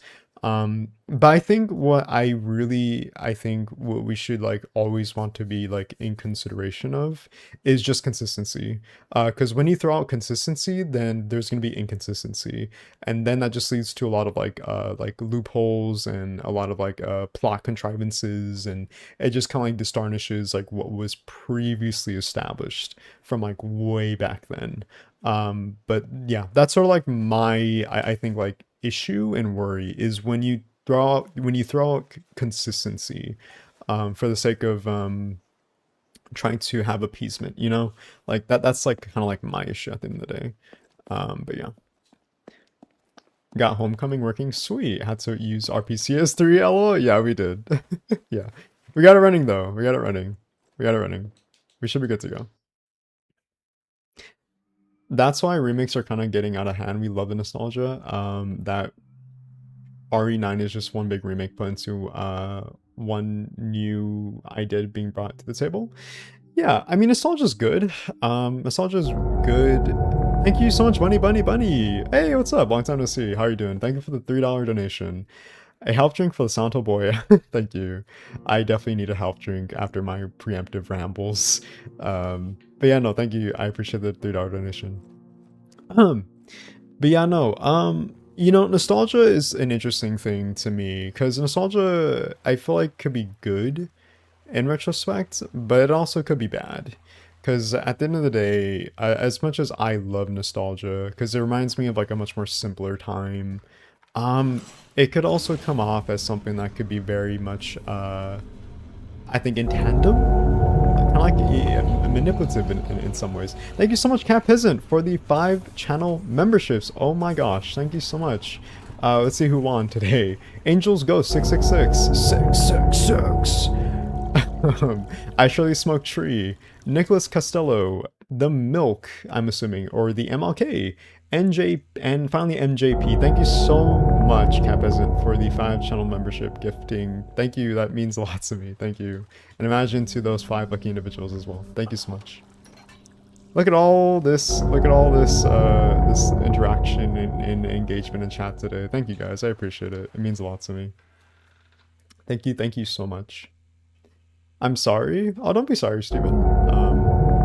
The dog's name is Baby Girl and the cat's name is Ash and Sarma. Oh. You're all good, dude. You're all good. No need to be sorry. No need to be sorry. Great to see this Let's Play. Silent Hill is great. Oh, thank you, Limby Tess. I'm glad we're playing Silent Hill Homecoming today.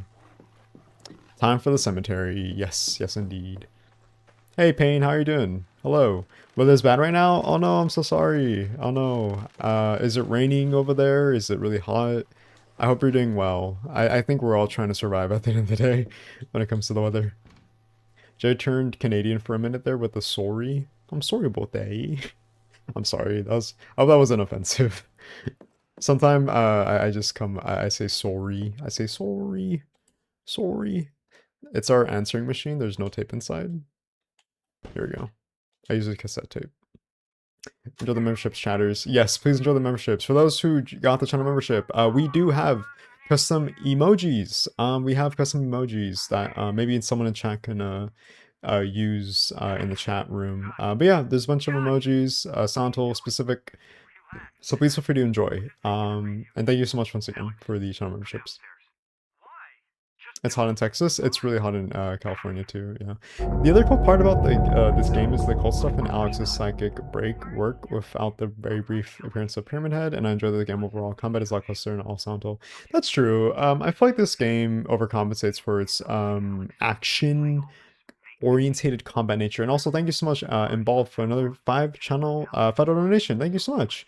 How different do you think the post-Team Silent games, except Downpour and F, would have been if they didn't have Akira Yamaoka's music? I think that could kind of be answered when you kind of take into question. I think the instances were, I don't know, like you kind of have to take into consideration of Silent Hill Downpour and F, right? When it comes to not having the music. Because, you know, when you don't, then you, again, like you still have Akira's work and the other Silent Hill games where he did work on the composition. But I don't know. I mean, I guess if we're going off of that knowledge or notion, then I think people would have lamented about it. And I think maybe it wouldn't have been given that semblance of that ambience that we feel, and maybe the feelings that the I would say like composition when it comes to the OST is trying to make you feel specifically.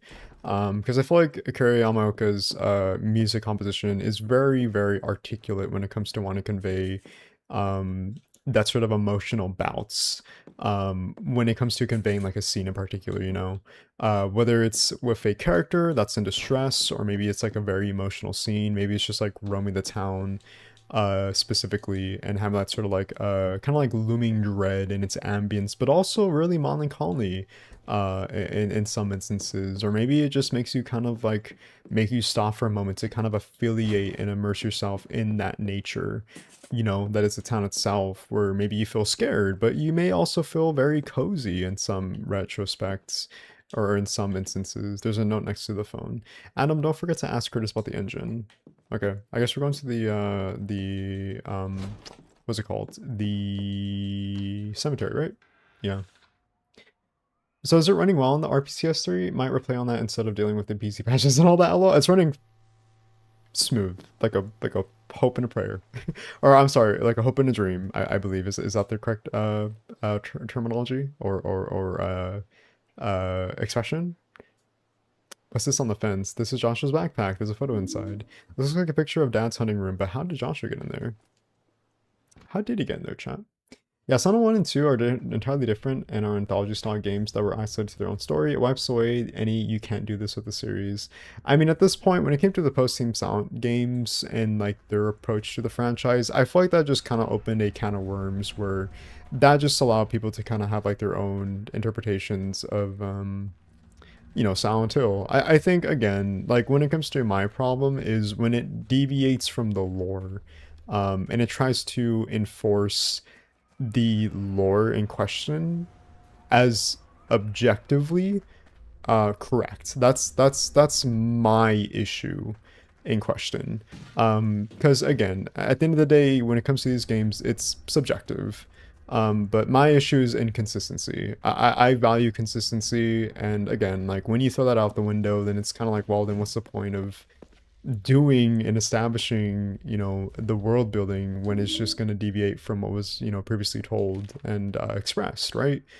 So that's kind of like my issue. But yeah, no, like again, I think maybe like a byproduct of having these games as like their own interpretation of Silent Hill is that it kind of like leaves this sort of I guess like impression, and impression that you can kind of like do whatever you want with the games, which is true to an extent, but when you kind of have that I think mindset, then it kind of devalues what was, you know, established prior, and you know, it kind of feels like there's like a lack of consistency, maybe, you know. I feel like there needs to be like a rule, you know, like a Bible, when it comes to shows and even like games. Usually devs have like a Bible. They have not like an actual Bible like that's like in like from like Christian, like, you know, like Christianism, or like Christian theology or whatever. More like a handbook, like a guidebook that the devs need to follow in order to have consistency when it comes to the world building, its lore, and its story. You know, not just Silent Hill, this could be Resident Evil, this could be any like video game franchise. The devs have like a Bible, and so like they follow that so they can have consistency when it comes to what has been pre-established, you know. But yeah, I think we derive value from what we prioritize, and that's where fan opinion differs. Yeah, again, like ironically, we're like debating and we're like having like a productive conversation right now, but I feel like people would misinterpret that as like a sort of divide. And I think that's what happened back in the day too when it came to the Silent Hill franchise, was like that divide, you know, when it came to purists, but also when it came to like the new fans. And I guess that's just kind of susceptible. That's just probably gonna happen. But you know, you can also apply that to like Resident Evil. You can apply that to Resident Evil as well when it comes to like the OG games, and nowadays with the modern games too. Um, oh, especially because of the remakes. If you play Resident Evil 9, there's a scene of Leon, and he revisits RPD. And when he first enters RPD, you have him sort of reflect of his time during RE2, and kind of him having that trauma manifest and kind of bring him back to that familiarity. But instead of showing like the OG RE2, it shows the RE2 from the remake. And I think Capcom even stated that they retconned, I think, the OG games to follow, I think, the remakes when it comes to like the storyline. So, you know, yeah, I mean, like that same notion could be applied there too as well. Inseparable yet divided, two halves of the same person, two places not forever apart. Let's take it. Awesome plate. Is anyone here excited for Townfall next month? I know some people don't seem to be. I think it's kind of like maybe indifferent for a lot of people. For me, I'm indifferent to Townfall.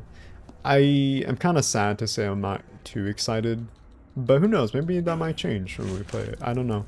I think I'm kind of looking at Townfall with like worry, but I'm also still looking forward to it, you know? Like I'm intrigued, but I'm also indifferent. I don't know. It's not pulling me like how F did, or how 2 Remake did, or how 1 Remake is, you know? And that kind of like leaves me a little concerned, but I don't know, maybe I'm thinking too much into it. I guess I won't know until I have like my hands on it, right? Like I feel like that's kind of like the difference there. Team Silent, we're testing things out. Much like any video game developer, yeah. The knife seems to be pretty OP in this game. It's broken. It's actually one of the the many weapons in this game that you can still unlock. It's broken. Much of this game's combat is very finicky and janky. How goes the torture? Not too bad, Torshik. Not too bad. It's all right. I'm having a good time. I hope you guys are having a good time too. Also ran Tunnel F like 16 times and started speedrunning that one though. I did too when it came to like, getting the other endings. Yeah, it just became common knowledge. When you play a game for so long, it just becomes common knowledge to you. Yeah.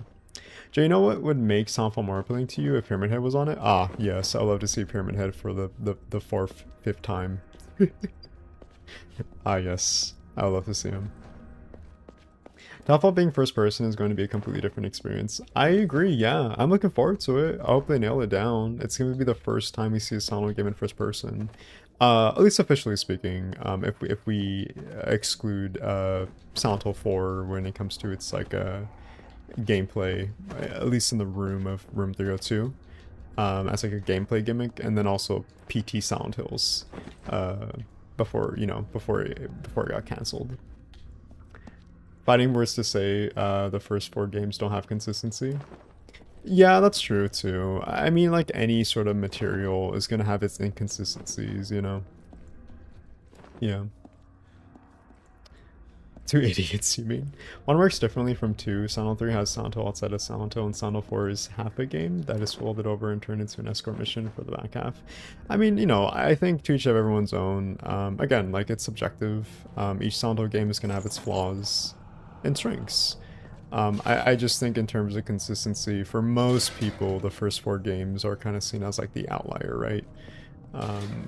In retrospect. But those are fine polished games, you know, like those first 4 games are finely tuned and well polished given the development they had, which is pretty substantial, especially Silent Hill 3. I commend Silent Hill 3 for what it made the best of, given its development cycle. Also, chat, I think this is a good time to take break, if you guys don't mind. So we're gonna take break for like the next 5 to 10 minutes, but we will be right back. Until then, please feel free to get any refreshments, any snacks, food, take a little stretch, a little walk if needed, and yeah, we'll be right back. Jay, does your throat ever get tired and dry after responding to all of us heathens? You know, after doing VA work for the channel when it comes to my script writing, or script reading, you know, this is nothing in comparison to that. I find script reading to be more intrusive. Not that I'm like disparaging this notion of like, you know, me talking to you guys. I love talking to you guys. You guys are awesome. You guys always give me something like to talk about and hyperfixate about and just be like a huge nerd about. But when it comes to script reading, that's a different story. I hate script reading. It always makes me trip over my words and slur when it comes to like, you know, speaking. Not like slur like as like in the traditional sense, like I'm cussing, but you know, when it comes to like tripping and fumbling my words or something. Yeah, no, but no, I love talking to you guys. You guys are awesome. Okay, BRB, I'll be right back. Enjoy break. See you soon. Enjoy some fine quality ambience. See you in a little bit.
Hey everyone, welcome back. Hello and hi. How'd you guys enjoy break? How are we doing, chat? How are we holding up? Having a good time? How's it going? You guys got your refreshments, your snackies, the munchies? Howdy, how's it going, Tatsu Dad? How are you doing? How's it going?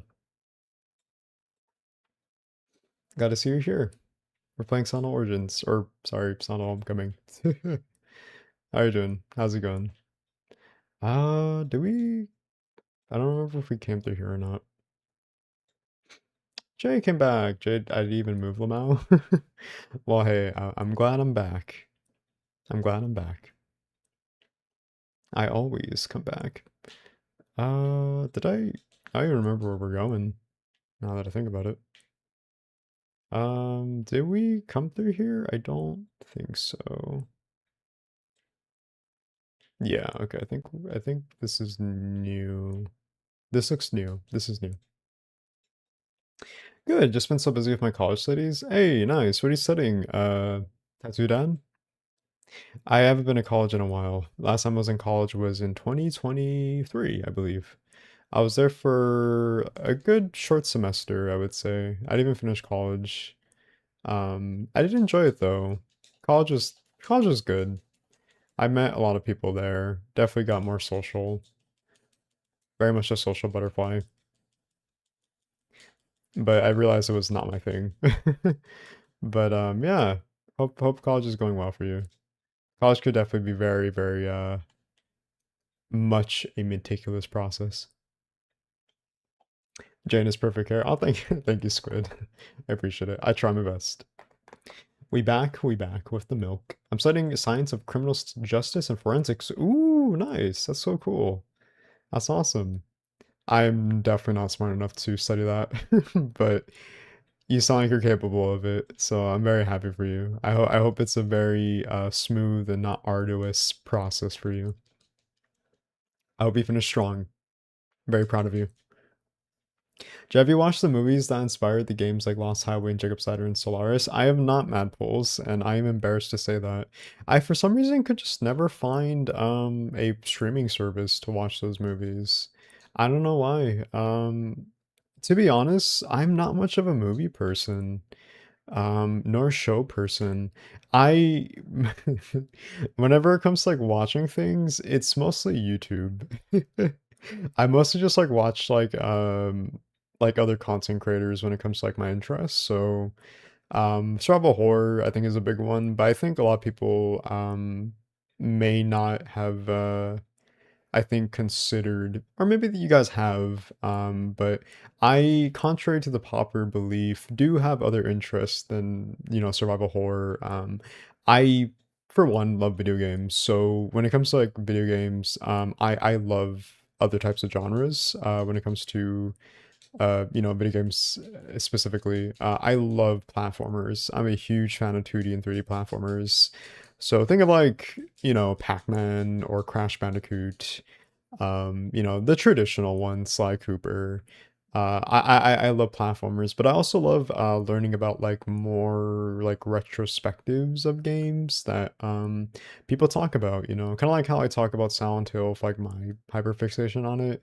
I love listening to people talk about like their hyperfixations on their games of interest. So you know, likewise, it's always really fun to discover like videos like that. Retrospectives, video game documentaries. That's like more of my thing that I watch. But no, I don't know.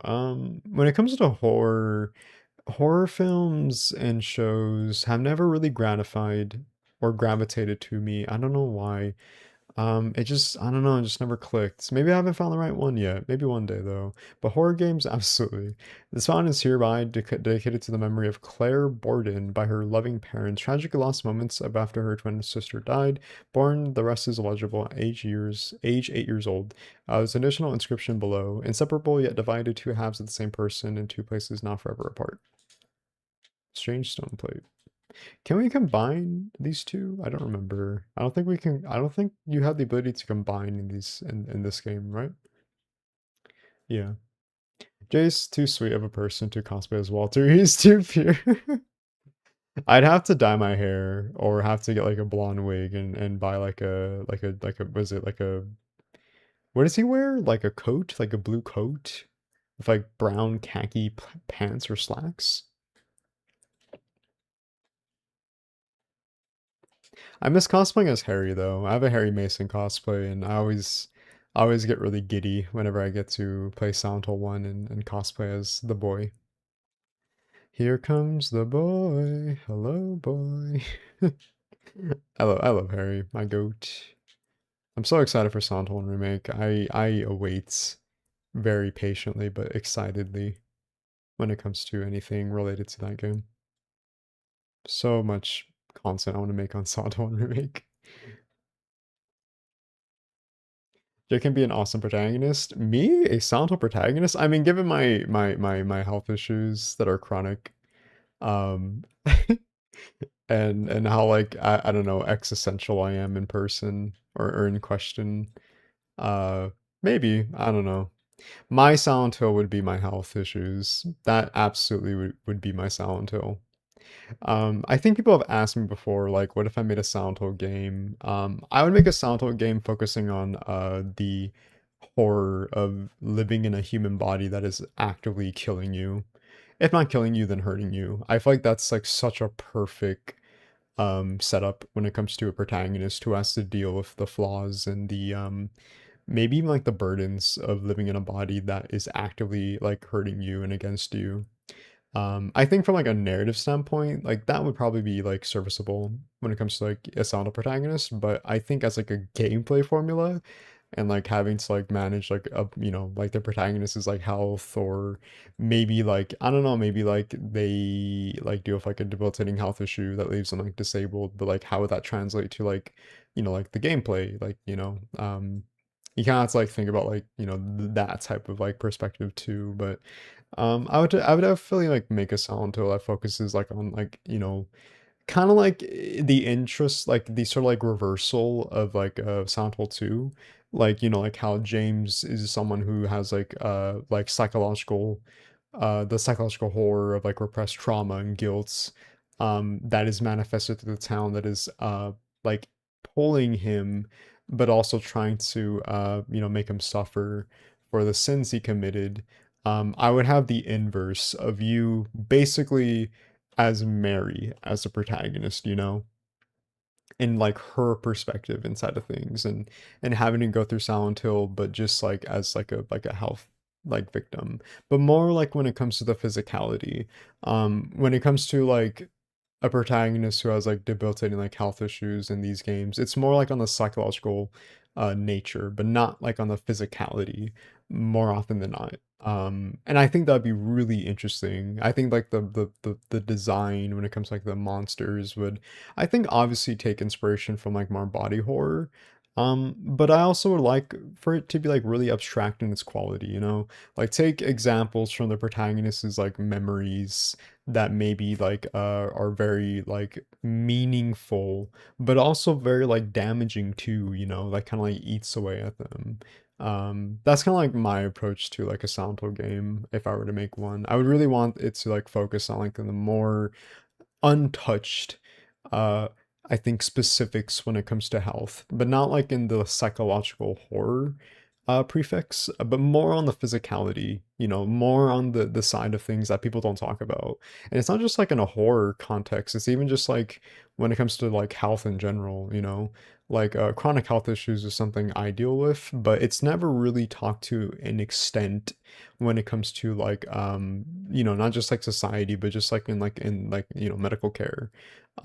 It's very much like discarded and like seen as something that you just kind of like like you put like a band-aid over, and it's like very like dehumanizing in many ways, more than one, to kind of like have someone who has like debilitating health issues who's like warranting and seeking out like help and aid, and yet you have someone who just like disparages that by just like tossing like things at a bulletin board in a metaphorical like sense, um by like medications or like all these like testings, but don't come to like a conclusive answer. It's very very you know, demoralizing in many ways. Uh, you know, it feels like very I don't know. It feels very like strenuous and frustrating, you know. I would like to like, have like a Silent Hill focus on like that sort of like commentary, because I feel like it's not really talked enough about.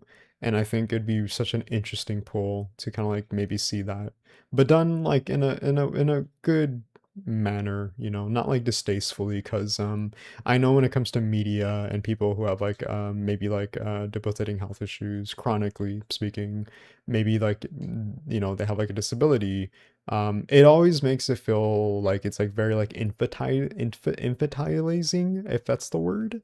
Apologies if I butchered it.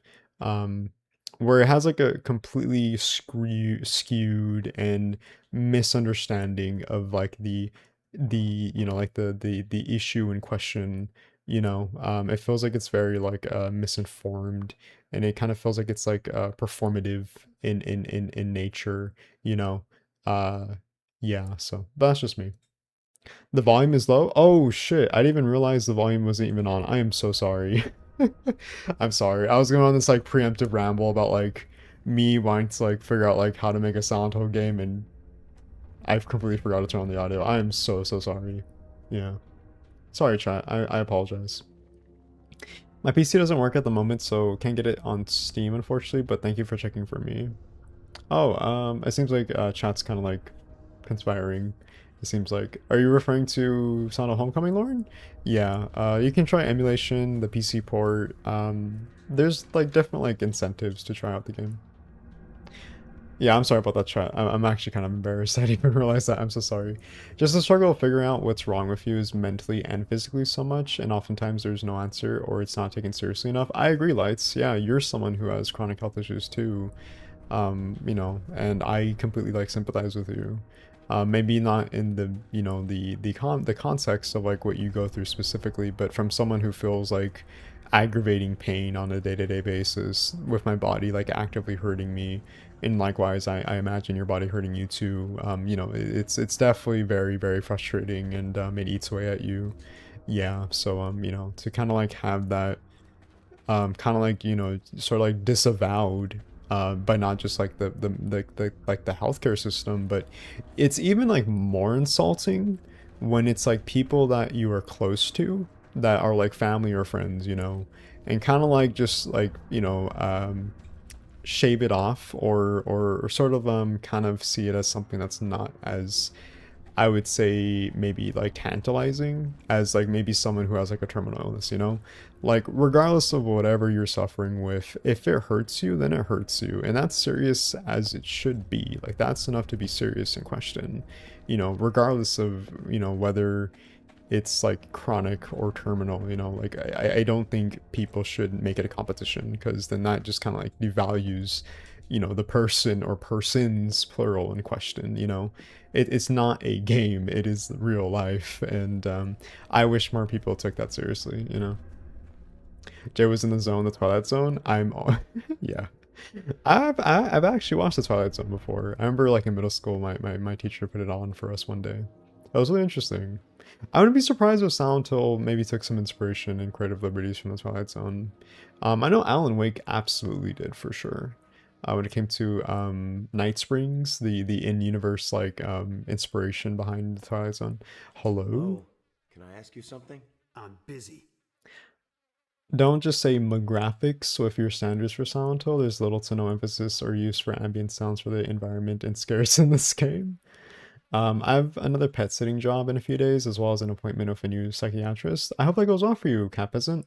Hope it goes well, especially with this new pet sitting job. I know you've talked about it on subsequent streams, so yeah, I hope it goes well. And likewise, your new psychiatrist. I unfortunately had to leave my therapist and psychiatrist, because the psychiatrist I was seeing completely just denounced my inquiries, and also like push to get evaluated for autism. He literally pulled the whole, oh, like most patients who get psychiatric evaluation who think they have ADHD or autism could be a byproduct of you having depression and having, you know, like mental health issues and that like affecting you. It's like, well, no shit, like I have like mental health issues. Like, yeah, like I'm depressed, but that doesn't denounce me in question when it comes to wanting to seek that out, you condescending asshole. Like, so I was like, yeah, no, I'm sorry. Like, I'm about to head out. So, yeah, so I haven't sought out a new one because it's just so expensive with the healthcare system right now. My therapist, who I loved really much, really, really like, you know, considerate and patient, calm, attentive therapist that I actually meshed well with, Hey, was I able heard to like, you about know, be able to like talk to me and like not like, you know, kind of you know, make me feel like disparaged or make me feel bad. Like I felt like we were like on equal wavelengths, my therapist and I. But unfortunately, due to like the medical insurance that they had to switch to like a different insurance, and so I unfortunately lost them. And I had to seek out a new one, and I'm so peeved about it, and I'm so sad. But yeah, but anyway, Kat, I hope you're able to find one that you're looking for, Hey, and man. they're able to How's it like going? be able to be transparent with you and make you feel comfortable and safe. Because at the end of the day, I think when it comes to like health, we just want to be understood, you know, and listened to, and Maybe yeah, this will interest you. that's a little horse shit from the therapist, a psychiatrist, but yes, yeah, Sure. yeah, it's Alex. really messed up how they handle that. He was like really like dissociative too. Like whenever I was talking to him, he was just like I'm pretty sure looking it's around the possible. room, like not really like caring. It was like really I think it must just be demoralizing, you know? Like it really like kind of made me feel like, all right, you're not really like taking this seriously as you should. So thanks for that. If I wasn't an artist, I'd go into psychology, but just because of the situation, of these Funny place situations, that ugh. tells me what to do. Yeah, I find psychology fascinating. I like one of the reasons why I like Silent Hill is because of the human psyche and the human condition.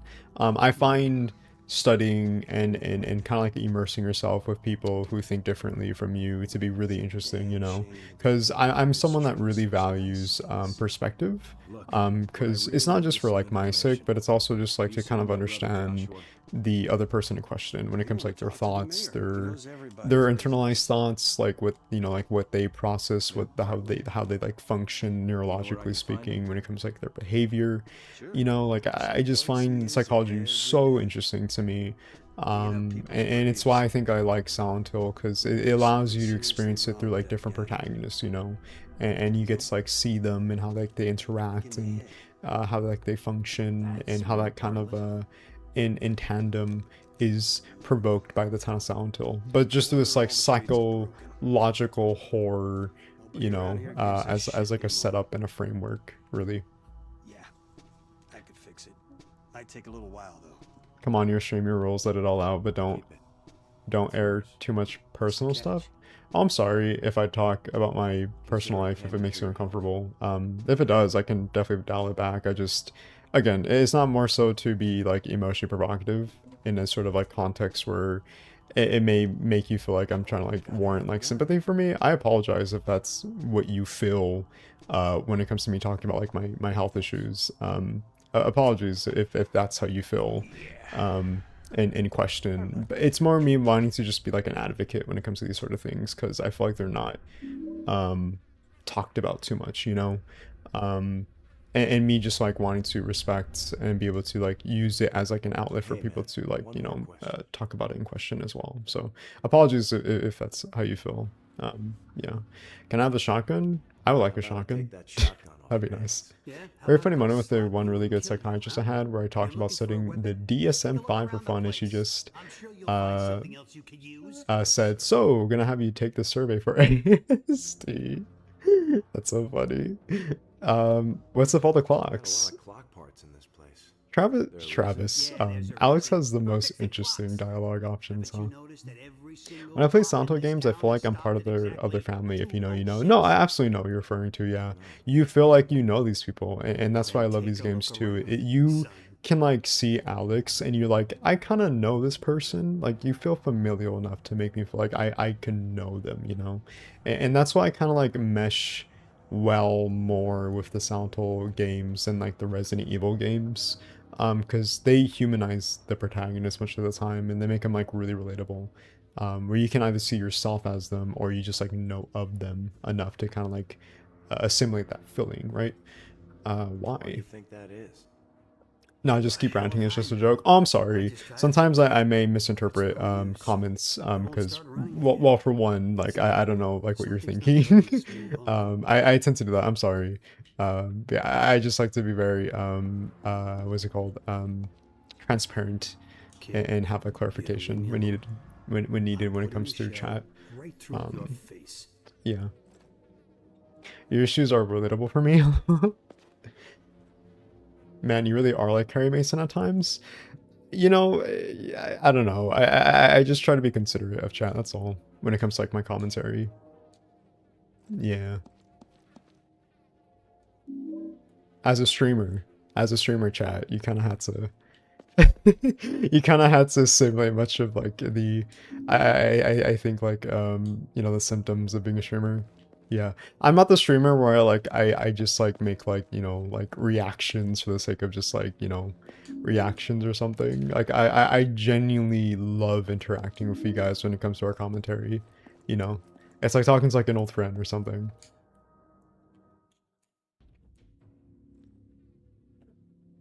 Jay's super relatable. Am I? I don't know if I am. Maybe. I guess so.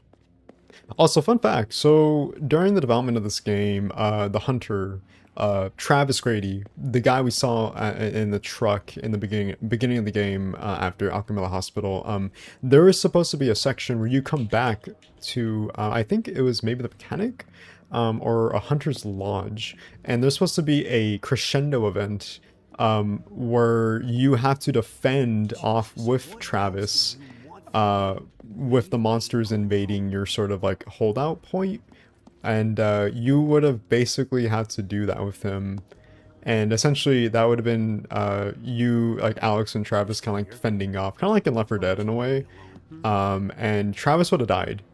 Yeah, like that was supposed to happen at some point during this game, where it was like a crescendo event, where you had to like fend off against the monsters. It would have been really weird, that's for sure. I think like an example of this is like RE3 remake, where you play as Carlos, and you have to fend off the various like zombies that are trying to like break into the hospital, where Jill is, and you're trying to like, protect her. That was supposed to happen during the at some point during development in this game, and I find that really fascinating to me. They really were trying to like manifest much of the sort of like action horror in this game, which is really interesting. Resident Evil is more like, hell yeah, simulator, and Silent Hill is more like depression and trauma simulator. Absolutely, yeah. Yeah. The dichotomy of Silent Hill and Resident Evil. Yeah. Oh wow, did we just died. Alrighty. Well, I'm glad we saved.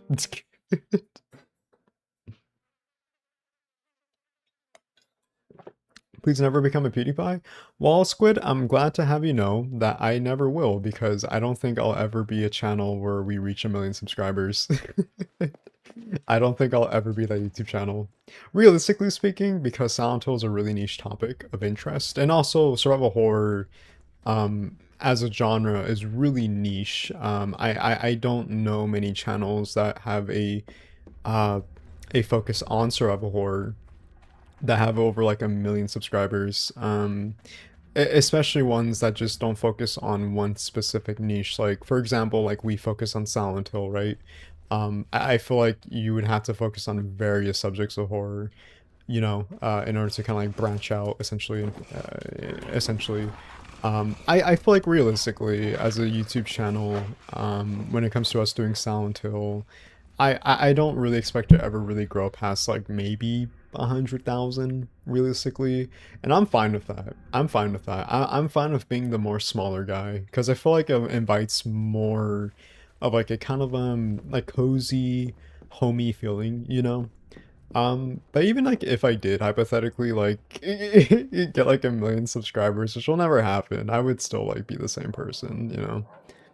Like I remember I think I don't know which streamer it was, but I remember Hello? I think his name was, well, he's a streamer too, but more of a YouTuber. I think it was Eyepatch Wolf. Super Eyepatch Wolf. I remember watching one of his like Q&A vids, and when he was asked like, how did you feel when you reached 1 million subscribers? He said, I was at home with my family, and I was just lying in my bed, and I saw the subscriber count reach 1 million, and I just looked at my phone, and I was like, oh, cool. And then he just like went back to watching anime or something. So I feel like hypothetically, I'd probably like feel that way too. Like it's definitely like a huge feat, and by no means am I trying to disparage that. But I don't know. I value more of like the content and the material that I have when it comes to like streams and videos and just the community. I think when I came into YouTube, I always wanted to go into this with building a community in question, where people can just like chill and hang out and just like talk about like their interests, you know, much like how I talk about this, you know, when it comes to like my hyperfixation on Silent Hill. That was always like my intentions. But obviously, like, you know, I think that's like putting me on a pedestal and maybe like pleading to the fifth of like me being a saint, because obviously I think when you go into YouTube, especially if you want to do it like full time, obviously you want to take into account the more financial incentive, which is to make this a full-time job, which is obviously, you know, I'm very fortunate enough to do as well. I'm so lucky to even be able to do this at all whatsoever. It's hard, it's really difficult, but I'm really grateful to even have that, because, you know, you guys give that to me. And I only hope I can only repay that back with having substance of value when it comes to videos and also streams too as well. But yeah. Yeah, no, I would still be the same guy. I just want to be a nerd and just like talk about my interests, you know, and it has to specifically be on this franchise. But I'm also down for like other like video games too, if the question's asked as well. Yeah, so much potential. I love your style. You're so humble, and I love the way you take the time to respond to all of us. Yeah, of course. It's definitely something I think is really much a struggle when it comes to streamers, and also, fuck, I think we died again. Okay, so I guess doing the Dark Souls combat roll is not enough for us to kind of negate damage, huh? Shame. Should we do this again? I guess so. Eh, why not? Oh, my bad. But yeah, no, wow, okay, that was, Jesus, okay. I wanted to dodge and sidestep, that's what I meant to do. Yeah, that's what I meant to do. There you go. Yeah, no, I know for, like, streaming, it can be pretty difficult, too. I know, like, I think most people, when it comes to, like, the whole streaming demographic, especially for, like, the more, newcomers to streaming, it's probably, I think, seen, I think, at first initial glance as really relatively easy, because, oh, play game, stream game to, like, a majority of people, that's it, you know? But I think that's kind of like denouncing the whole notion of, well, you also have to give like really productive commentary, you know, when it comes to like the game in question, or just like in general when it comes to like a social setting. And you know, like I think there's definitely people that are able to do that. I hope I'm able to do that too, because admittedly, like I do have like my like insecurities as well when it comes to like giving productive commentary. But then, like there's also like, I guess like the sort of like duality of like, well, you can just like play like any game, and then you can just like have like the most like, I don't know, surface level hot takes, or maybe like nothing at all of substance, and just like, be like reactionary content, and that's fine. I think that's okay too. I feel like people can definitely mesh off that, but I don't know, it's kind of like a video game, right? It's kind of like when it comes to like these games, like there's like subjectivity to like what people feel like is like their Silent Hill game. I think the same could be applied to streaming as well too. But like streaming definitely has like its difficulties as well. There's also like even like the whole like background quality of streaming, like having like your identity. When it came to me streaming, I went to one of the channel artists, Mulrat or Tobias, and I asked them if they could make like a, like a sort of like the streaming startup and the streaming like like intermission and like the ending sequence, you know, to like facilitate like the whole like Silent Hill theming, you know. Like there's a lot that goes into like the work too. So yeah, no, it's definitely very much a sort of a interesting contrast, I would say, much of the time. But I do my best. I try wherever I can to be interesting and worthwhile to the best of my ability. Try this again. Whoop. And then, oh. And then, oh. Oh, we're about to die. Okay, I should probably take some health. Streaming is not easy. I used to stream on Twitch and I also use tedious OBS. OBS could be really difficult too, but you definitely get the hang of it, I would say. It was definitely really rough for me in the beginning, but I definitely got the hang of it. I remember my first ever stream and I was so scared. I was really much like a nervous wreck. I kind of wish I still had that stream from back in the day, but I was a huge nervous wreck. But I love streaming. I really do. I wish my health didn't mitigate my ability to stream consistently, because much of the time it does, but whenever I get a stream, I am a happy camper. It just feels really natural to me. I love it, you know? But I also love making videos too, in tandem. Those dogs show up in 1, 3, and 4 as well, right? The nurses show up in 1, 2, 3 in Origins. Yes, yes they do. The dogs, Silent Hill 1 is the groaner. I think Silent Hill 2, not Silent Hill 2. Silent Hill 3 is the doublehead. Silent Hill 4 is a sniffer. This game, I forgot what they're called. I forgot the name, but yeah, the dogs do show up in the prior games as well. Oh shit. Oops. I guess we can't still unlock the doggo. They made literally the best emotes ever. They're so iconic, their style. Oh, thank you. That's why I just watched the VODs. Yeah, the VODs are always going to be here too, chat, if you ever do miss a stream. Always going to be on the channel. Like, immediately, whenever we end stream. Why do the enemies show up in multiple games? I don't know. Nurses definitely are a thing, but that's because much of the Silent Hill games have themes of like health, whether it's like mental, psychological, or physical. Yeah. Usually it's mostly dogs, nurses, and a lot of grotesque body horror too. I don't know, but it's mostly nurses or dogs for the most part, I would say. Oh shit, oh god, this camera angle's really finicky. Having moderators helped out a lot. Oh yeah, no, we love our moderators as well. Oh, we're about to die. We don't want to die, we don't want to die, we don't want to die, we don't want to die. Wow, okay, combat is, alright, so we're just getting stun locked then. The iframes, chat, the iframes, the iframes.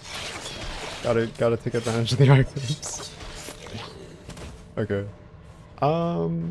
So, did I forget something?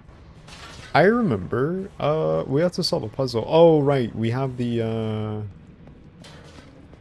forgot what we're supposed to do. I know we're supposed to backtrack, I believe. We're supposed to solve a puzzle. But where is it? I'll take that, please, thank you. Bugs show up in a few too, I think. Yeah. Bugs are definitely quintessential for a lot of these games, but for the wrong reasons. Smalls are essentially the lying figures from 2 in Origins. Essentially, yeah. Essentially, yeah. You definitely kind of get that familiarity as well too. Townfall has monsters that very much feel reminiscent of the lying figure as well. The same copy and paste lying figures as well. I do miss when much of the Silent Hill games had a more abstract quality to the monster design. I'm all for body horror, and I do think much of the series has a foundation on body horror design, but I will admit that I do really miss when the monster designs were more abstract in its quality. This looks like a child's coffin. There's some sort of strange lock keeping it closed. Investigate. This piece needs to be pulled free. Okay.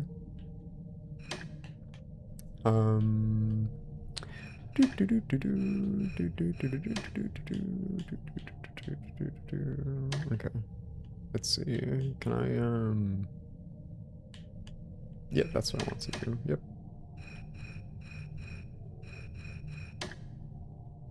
Let's see, chat. Can I get a first try? There we go. Oh, that was easy. Not too bad. What was the smog anyway, and not to his father pass spewing mean things at Alex? Honestly, I don't really know much of the symbolism in Silent Hill Homecoming. Yeah, obviously much of the monsters do have its like symbolic, I would say, attributation to Alex. Obviously the nurses is his more repressed like sexuality, sexual nature, which is pretty, I think, like surface level in terms of just like kind of applying it to him. If you like look at the memos in this game, I don't really know much of the monster sort of like symbolic representation when it comes to applying to Alex specifically. If I were to make a video on the story and the lore on Homecoming, then I definitely would have to do my homework and try to like remember what specifically is applied to him. But yeah, no, I don't know. Sorry. Obviously, my knowledge, my wheel of knowledge comes specifically from the first 4 games. But yeah, Origins 2, I guess. They just recycle monsters. Honestly, having a good time in Downpour, but the enemy design is definitely lacking. Downpour is a pretty sad story as well when it comes to the monster design.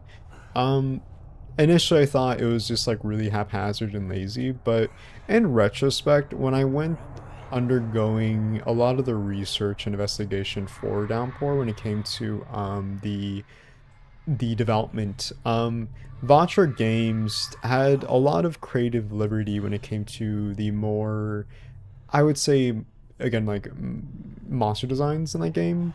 But unfortunately, because Konami has like a sort of like metaphorical, like, you know, like hammer over them, they had the last word, and so much of the arbitrary monster designs were very simplistic and dumbed down in comparison to example like, you know, Homecoming. I would even argue like Shatter Memories, and that game has like no combat, but it still has like a really interesting monster design that is sort of like a direct correlation to the whole like Rorschach psychological evaluation, which is really cool. But Downpour unfortunately had the unfortunates of not being able to capitalize on that because Konami had the last word, and so they had to like regress much of that design to the lack of quality in the monster design department, which is really unfortunate because much of the cut content there had a lot of like interesting approaches to that game.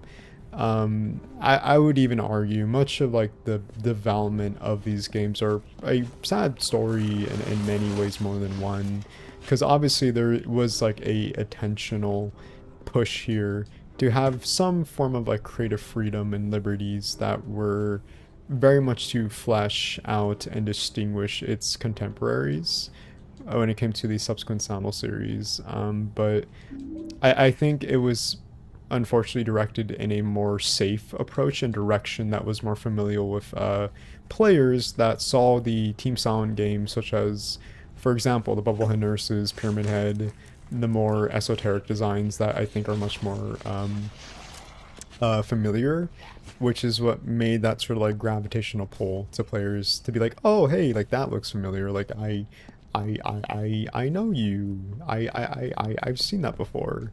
Cool, I know that. It's kind of, again, it's like RE9, where RE9 brought back these, you know, esoteric, you know, arbitrary enemies that are like the zombies, Mr. X, the Hellhounds, discount Albert Wesker. You know, many people would probably be like clapping, you know, like absolute cinema, but in many ways more than one, it also feels like very safe, and it feels like it's sort of like regressing instead of like pushing forward. to build off of that sort of like, you know, development that was previously established, right? Um, and I feel like in many ways these post-team silent games had that initiative too, but they couldn't because they were regressed to what we see now, you know, which is a shame. Yeah. If I ever do make an iceberg video on the post-team silent games, um, if the incentive is there, then I'll definitely go more into the development cycle behind these games for sure, because it's really fascinating to me. I love game development. I think it's super interesting whenever you get to see like the behind the scenes and the commentary from the devs. It's such like an interesting push, to kind of like get like their perception behind their sort of approach when it came to the game development. Bye, Podger. See you later. Thank you so much for joining the stream. I appreciate it. Thank you. It was good to see you all in chit chat. My man is home and we're gonna chill now. If I don't see you all before the wedding, please have a nice week and take some time for yourselves. For yourselves. Thanks so much, Podger. That's really sweet and kind of you. Have a great wedding. Please tell us all about it the next time we see you. Very, very happy for you. Again, congratulations. And I hope you have a great rest of your weekend as well. Take care and hope to see you soon. Oh, right. Okay, we need the fire axe. Sorry, chat. I was like rambling. Sorry about that. That was Temu weaker. The nurses in this game aren't arbitrary. Alex spent time in a hospital during his puberty, adult years. It adds up. Yeah, no, I know what you mean. I mean more so arbitrary in the context of wanting to facilitate the formula that is Silent Hill when it comes to the monsters that you see in subsequent entries, such as the nurses, for example. That's what I meant. Obviously, when it comes to like the nurses in this game, I believe I explained. If I didn't, apologies, but it's meant to sort of kind of encompass much of his like sexual repressed trauma when it came to Alex's sort of, you know, approach to like, you know, women and being to like interact with him, you know, much like you know, much of like the male Silent Hill protagonists, a certain James Sutherland in question, but yeah. That's definitely like one of the attributes too as well. But yeah, that's what I meant when I say arbitrary. Because again, like when it comes to like the nurses in these games, they're definitively arbitrary because we see him like in most subsequent entry in these games. So yeah, Grand Hotel map. Okay, I feel like they used the smoker because of the Silent Hill movie. Same for the design of Pyramid Head Boogeyman in this game, mirroring the movie designs. Yeah, again, this was at a time and culture where video game movies, especially like horror games, are being assimilated to like the film industry.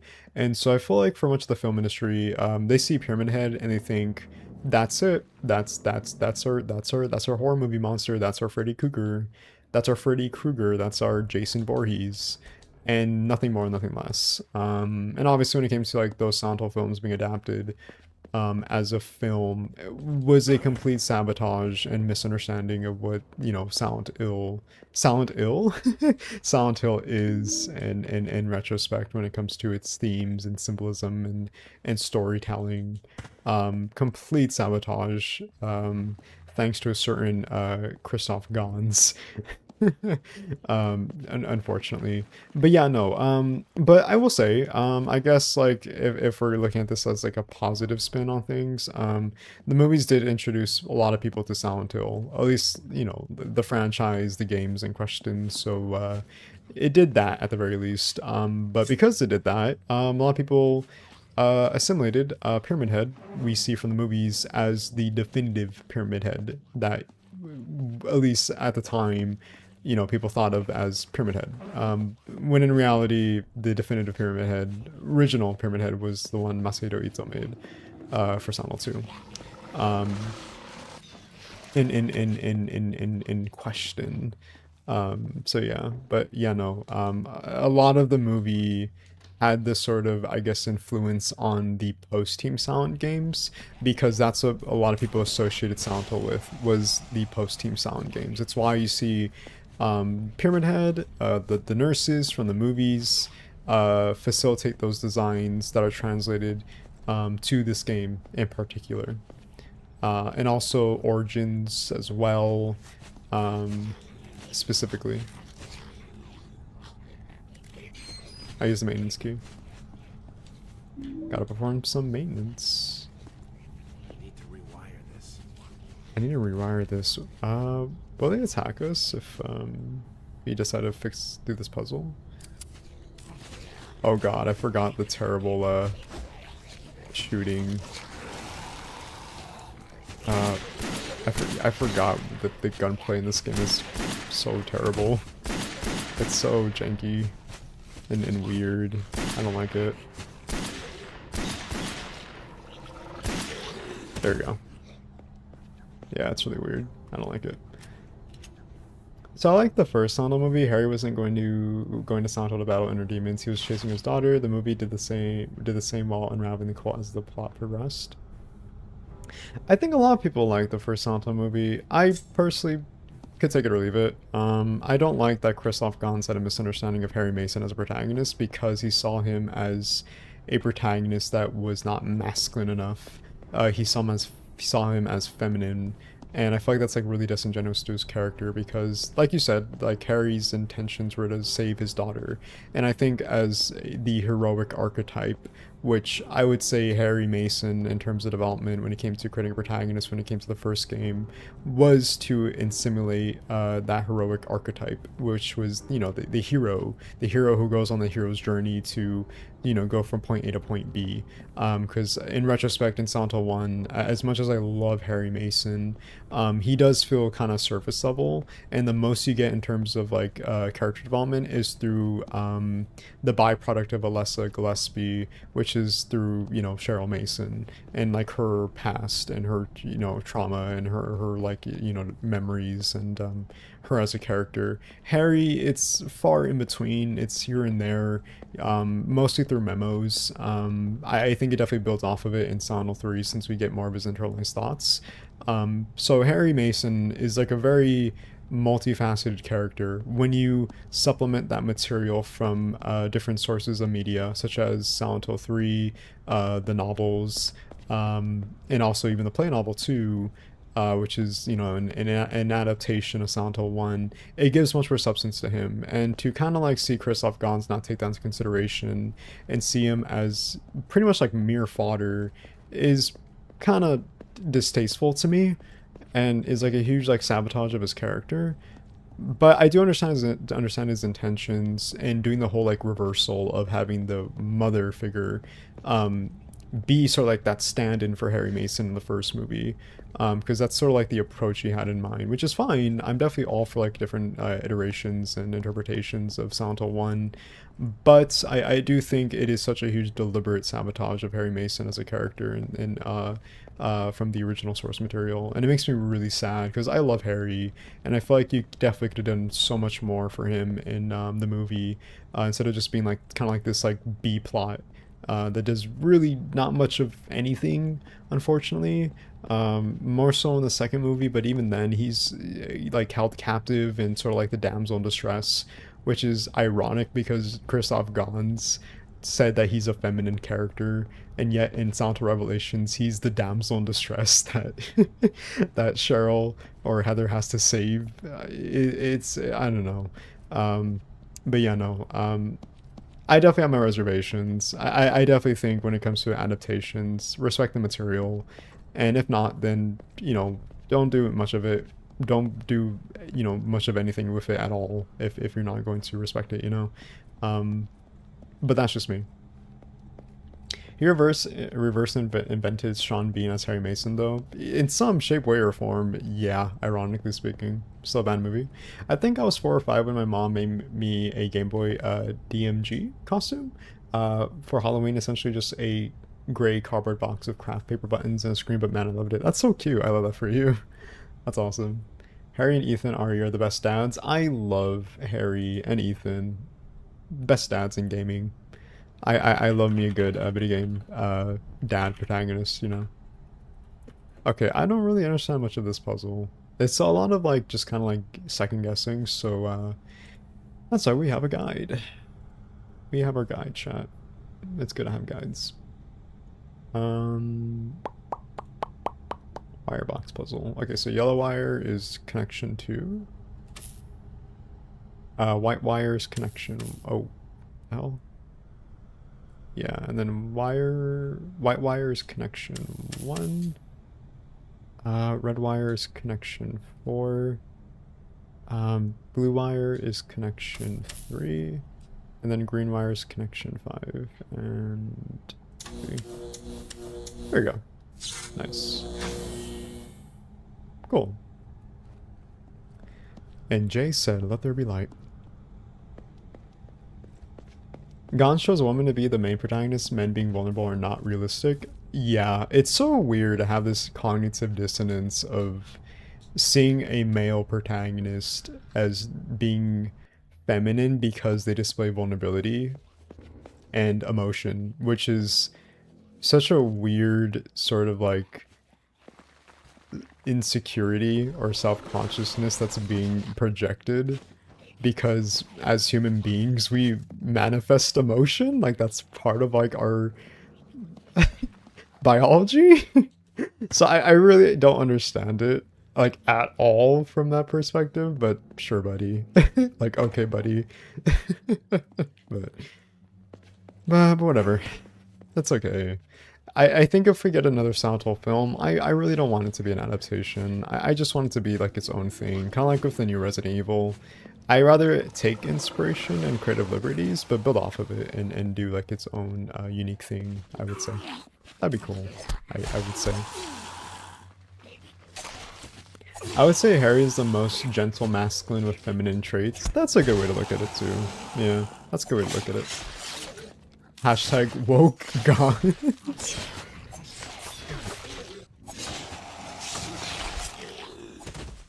Blinded by the light.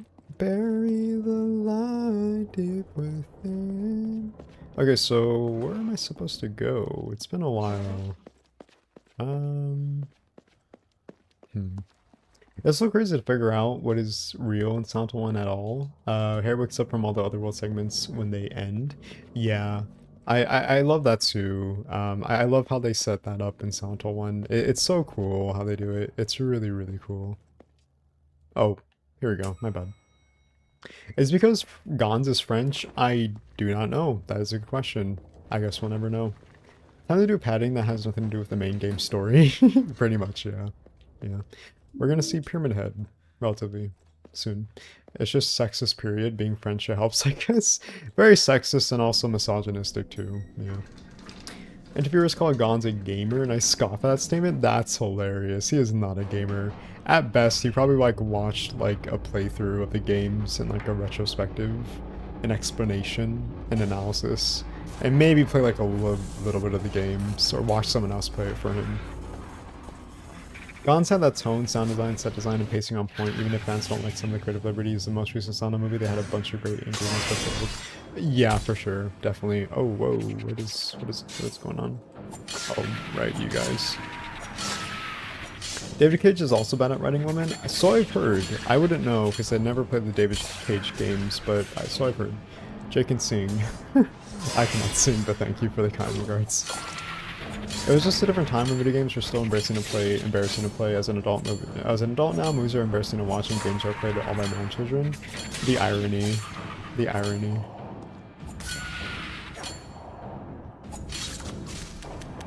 It's not a Sound Archive stream if we don't have a concert. Yeah. LARPer Gons. Recycling monsters to carry on Mocha songs from Silent 1 through 4.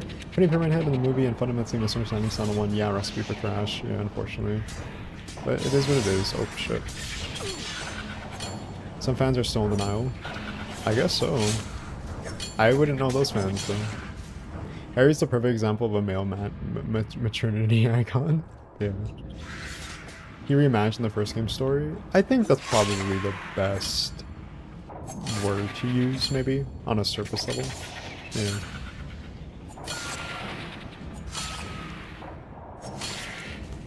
This is a section shot. This is something that's happening. I hated how the first movie made Dahlia a saint rather than the abusive mother she was in the game. Me too. They made Alessa to be this antagonistic force when she's supposed to be the sympathetic character, which she is, but they paint her out to be an antagonist that is made to be this like evil demon child when that is completely not the case in the original, which derives entirely what the original was supposed to set up Alessa as this sympathetic character that has so much depth to her, but yet in the movie it's like a complete sabotage to her, which really sucks and is really like a misunderstanding of her too. Looks like the lock is broken. You can just cut it, bro. There you go. I think folks can enjoy what they enjoy. The toxic fan base that wants to dictate what is versus isn't good are the hardest part of being a fan. I think when you have someone who pleads the fifth and sort of beholds themselves as, you know, like the sort of like voice of reason that is objectively in the correct and not in the wrong, where it's enforcing like their own, I would say maybe like objective takes that are in many ways, shape, or forms subjective, then yeah, like there is that too to consider, because a lot of the time people will forcefully subject like their own interpretations as factual when in reality like that's not the case. I think that just kind of deviates from what it means to have a productive conversation, even if the person in question is incorrect, you know?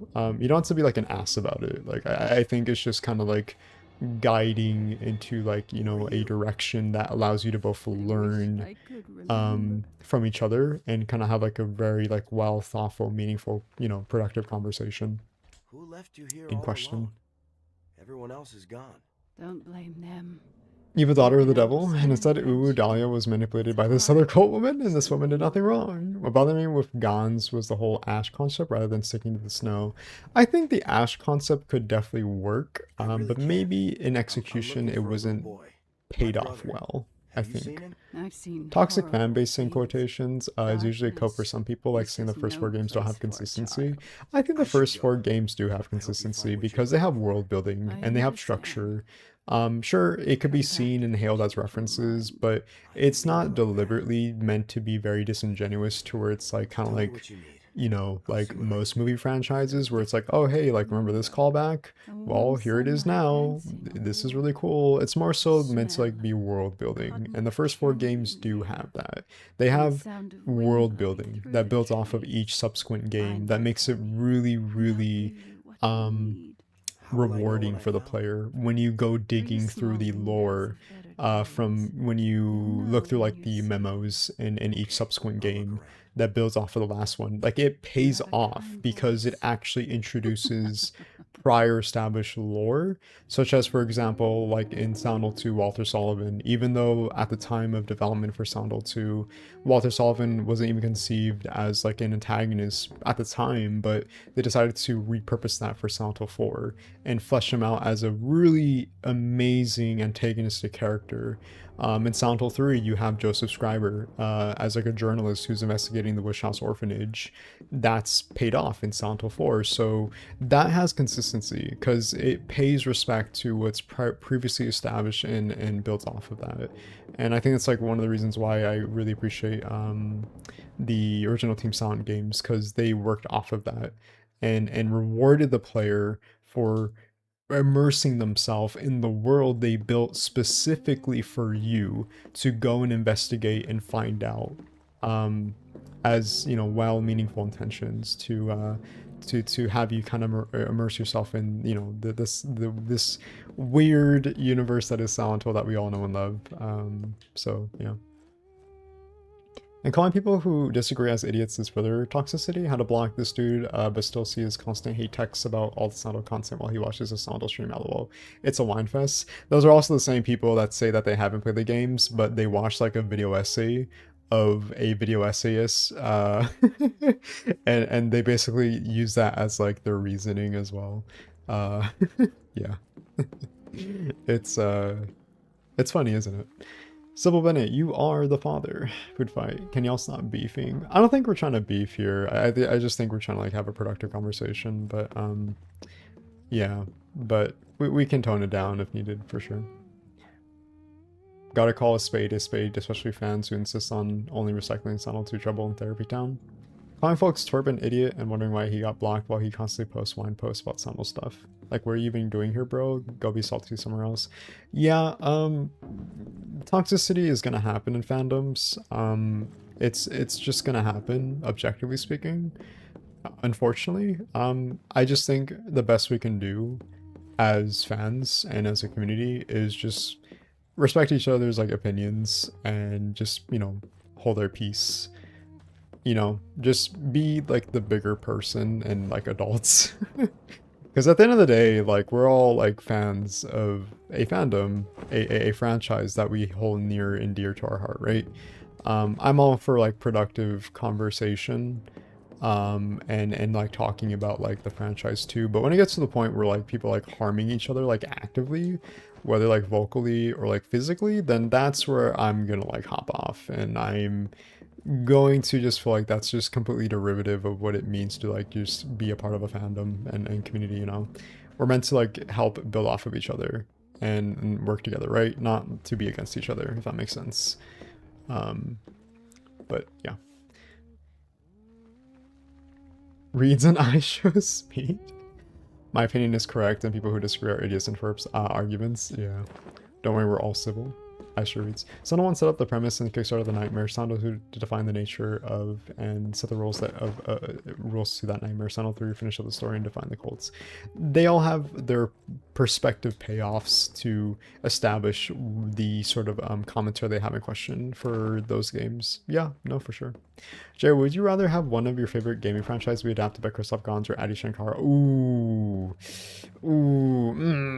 oh, that's a tough question. Fucking hell, that's rough, buddy. Me manifesting Zuko from Avatar: The Last Airbender. That's rough, buddy. At least Adi Shankar's consistent, I guess. As opposed to Christoph Gans, which took him like what 20 years to follow up something. I guess Adi Shankar maybe. But we're going to hide from this bad storm coming. I hope I don't lose my Wi-Fi. Take care, Jay and everyone. See you in the next one. Much love, guys. Take care, Tattoo Dad. Please be safe out there. Thank you so much for joining the stream. I think I'm actually going to head off now. I think this is a good stopping point for now, because I've been trying to like stream less in terms of the duration for streams. Not less as in like streaming schedule. That's still happening Monday, Wednesday, and Friday, but I mean like less when it comes to like streaming hours for the sake of quality of life for my health. But yeah, I think this is a good stopping point for today right now, chat, if that's okay. Yeah, I think we made some decent progress, all things considered, even with my ramblings, to take into account. Yeah. All right, but there we go. Sound Homecoming. I thought we made some pretty decent progress, chat. Not too bad. Not too bad. See, if I was a full-time streamer, chat, then we'd be going for like hours. We definitely would be going for hours, I think, on end. But that's not me. I physically cannot. But I'm more than happy to stream whenever I can, for sure. But yeah. People really should watch the movies and Western horror media that inspired Silent Hill 1, 2, and 4. Yeah, that's the thing, though, is Silent Hill uses Japanese horror as a backdrop to allow for this kind of like I would say like manifestation of both cultures like clashing to allow for like this Western like backdrop. I'm sorry, no, like Western sort of like horror essentially. Like it's using Japanese horror to build this like Western like framework, you know. And that's what I really loved about Silent Hill is it's using Western culture, I'm sorry, Japanese horror to kind of like immerse it with Western horror, you know, as like a sort of like a backdrop. And I think that's what made it really successful when it came to like the subsequent games that I think much of the movies misunderstood was that it didn't fully encapsulate on just Western horror. It used Japanese horror, Eastern horror, I would even say, as a backdrop, as this in this like Western horror framework, I would say. And yeah. Check the Discord. I will check the Discord, for sure. Don't take it seriously. I don't think we're taking it seriously. I just think we're having food for thought, and we're just, you know, we're having fun. At least I hope so. Dude, the stream was awesome. So glad Homecoming works. Me too, Senpai. Me too. I hope today was a good stream. I hope you guys had a great time just chatting and hanging out. I'm glad Homecoming didn't, you know, had to be like a dumpster fire compared to last time. So I think we had a good stream today. At least I hope so. And likewise, I hope you guys had a great time, just chatting and chilling and just hanging out. I hope that's always my goal. Again, Japanese horror in an American lens. That's the word I was trying to think of. Japanese horror in a Western lens. Yeah, there you go. Yeah, it's not Eastern horror until you get to Silent Hill. Yeah. I'm glad I got to watch the whole stream. It's 2 a.m. here now, and I need to take my meds and go to bed soon. If the stream went on longer, I would have stayed up for the rest of it. Oh, thank you, Lauren. That's really sweet and kind of you. But if you do need to take care of yourself and your health, please, by all means, feel free to do so.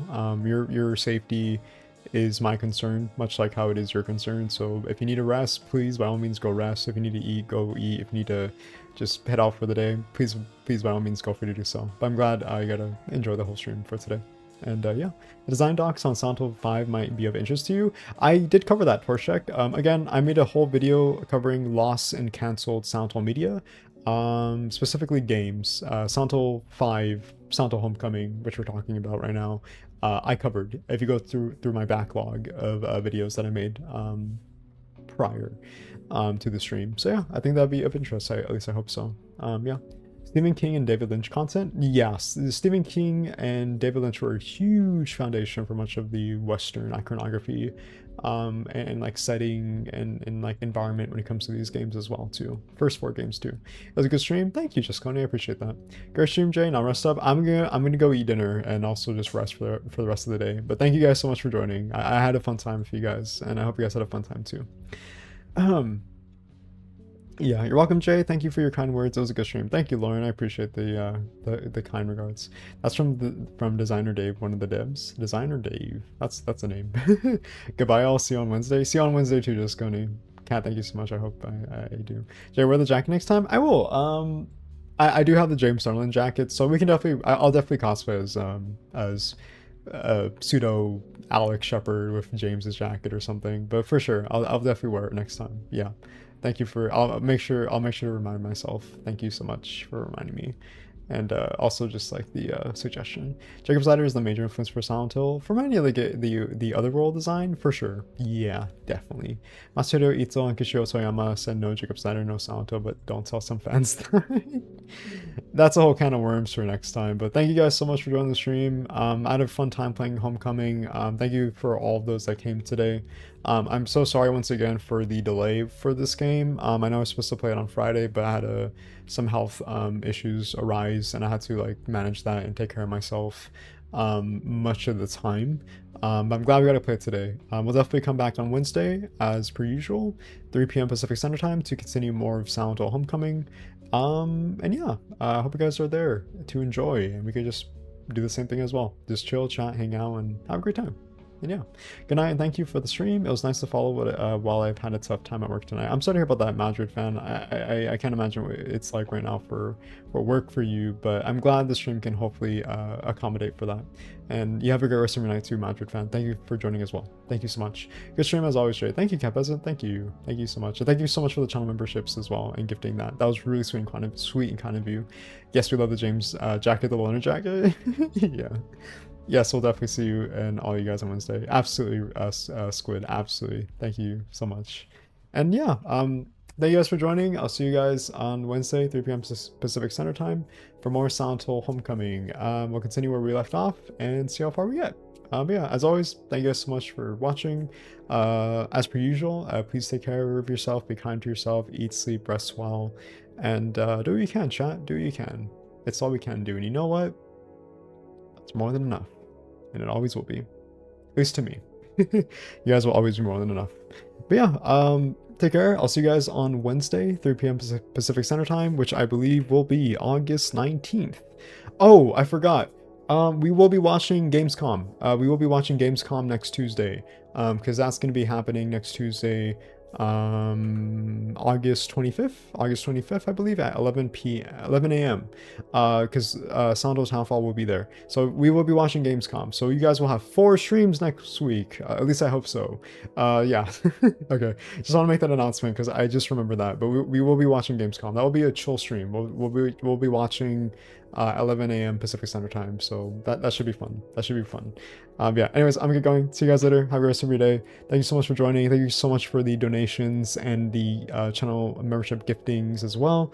Thank you guys so much. That helps in many ways more than one. Sincerely, it really does. Thank you so much for making my dreams come true. Thank you. It really helps. It's a community effort. It really is. So thank you so much. All right. I'll see you guys later. Have a rest of your day. Take care. See you soon, chat. Love y'all. See you. See you later. See you soon. See you. See you later. Okay. Bye-bye. Love y'all. See you later. Have a good rest of your day, chat. Love y'all. See you soon.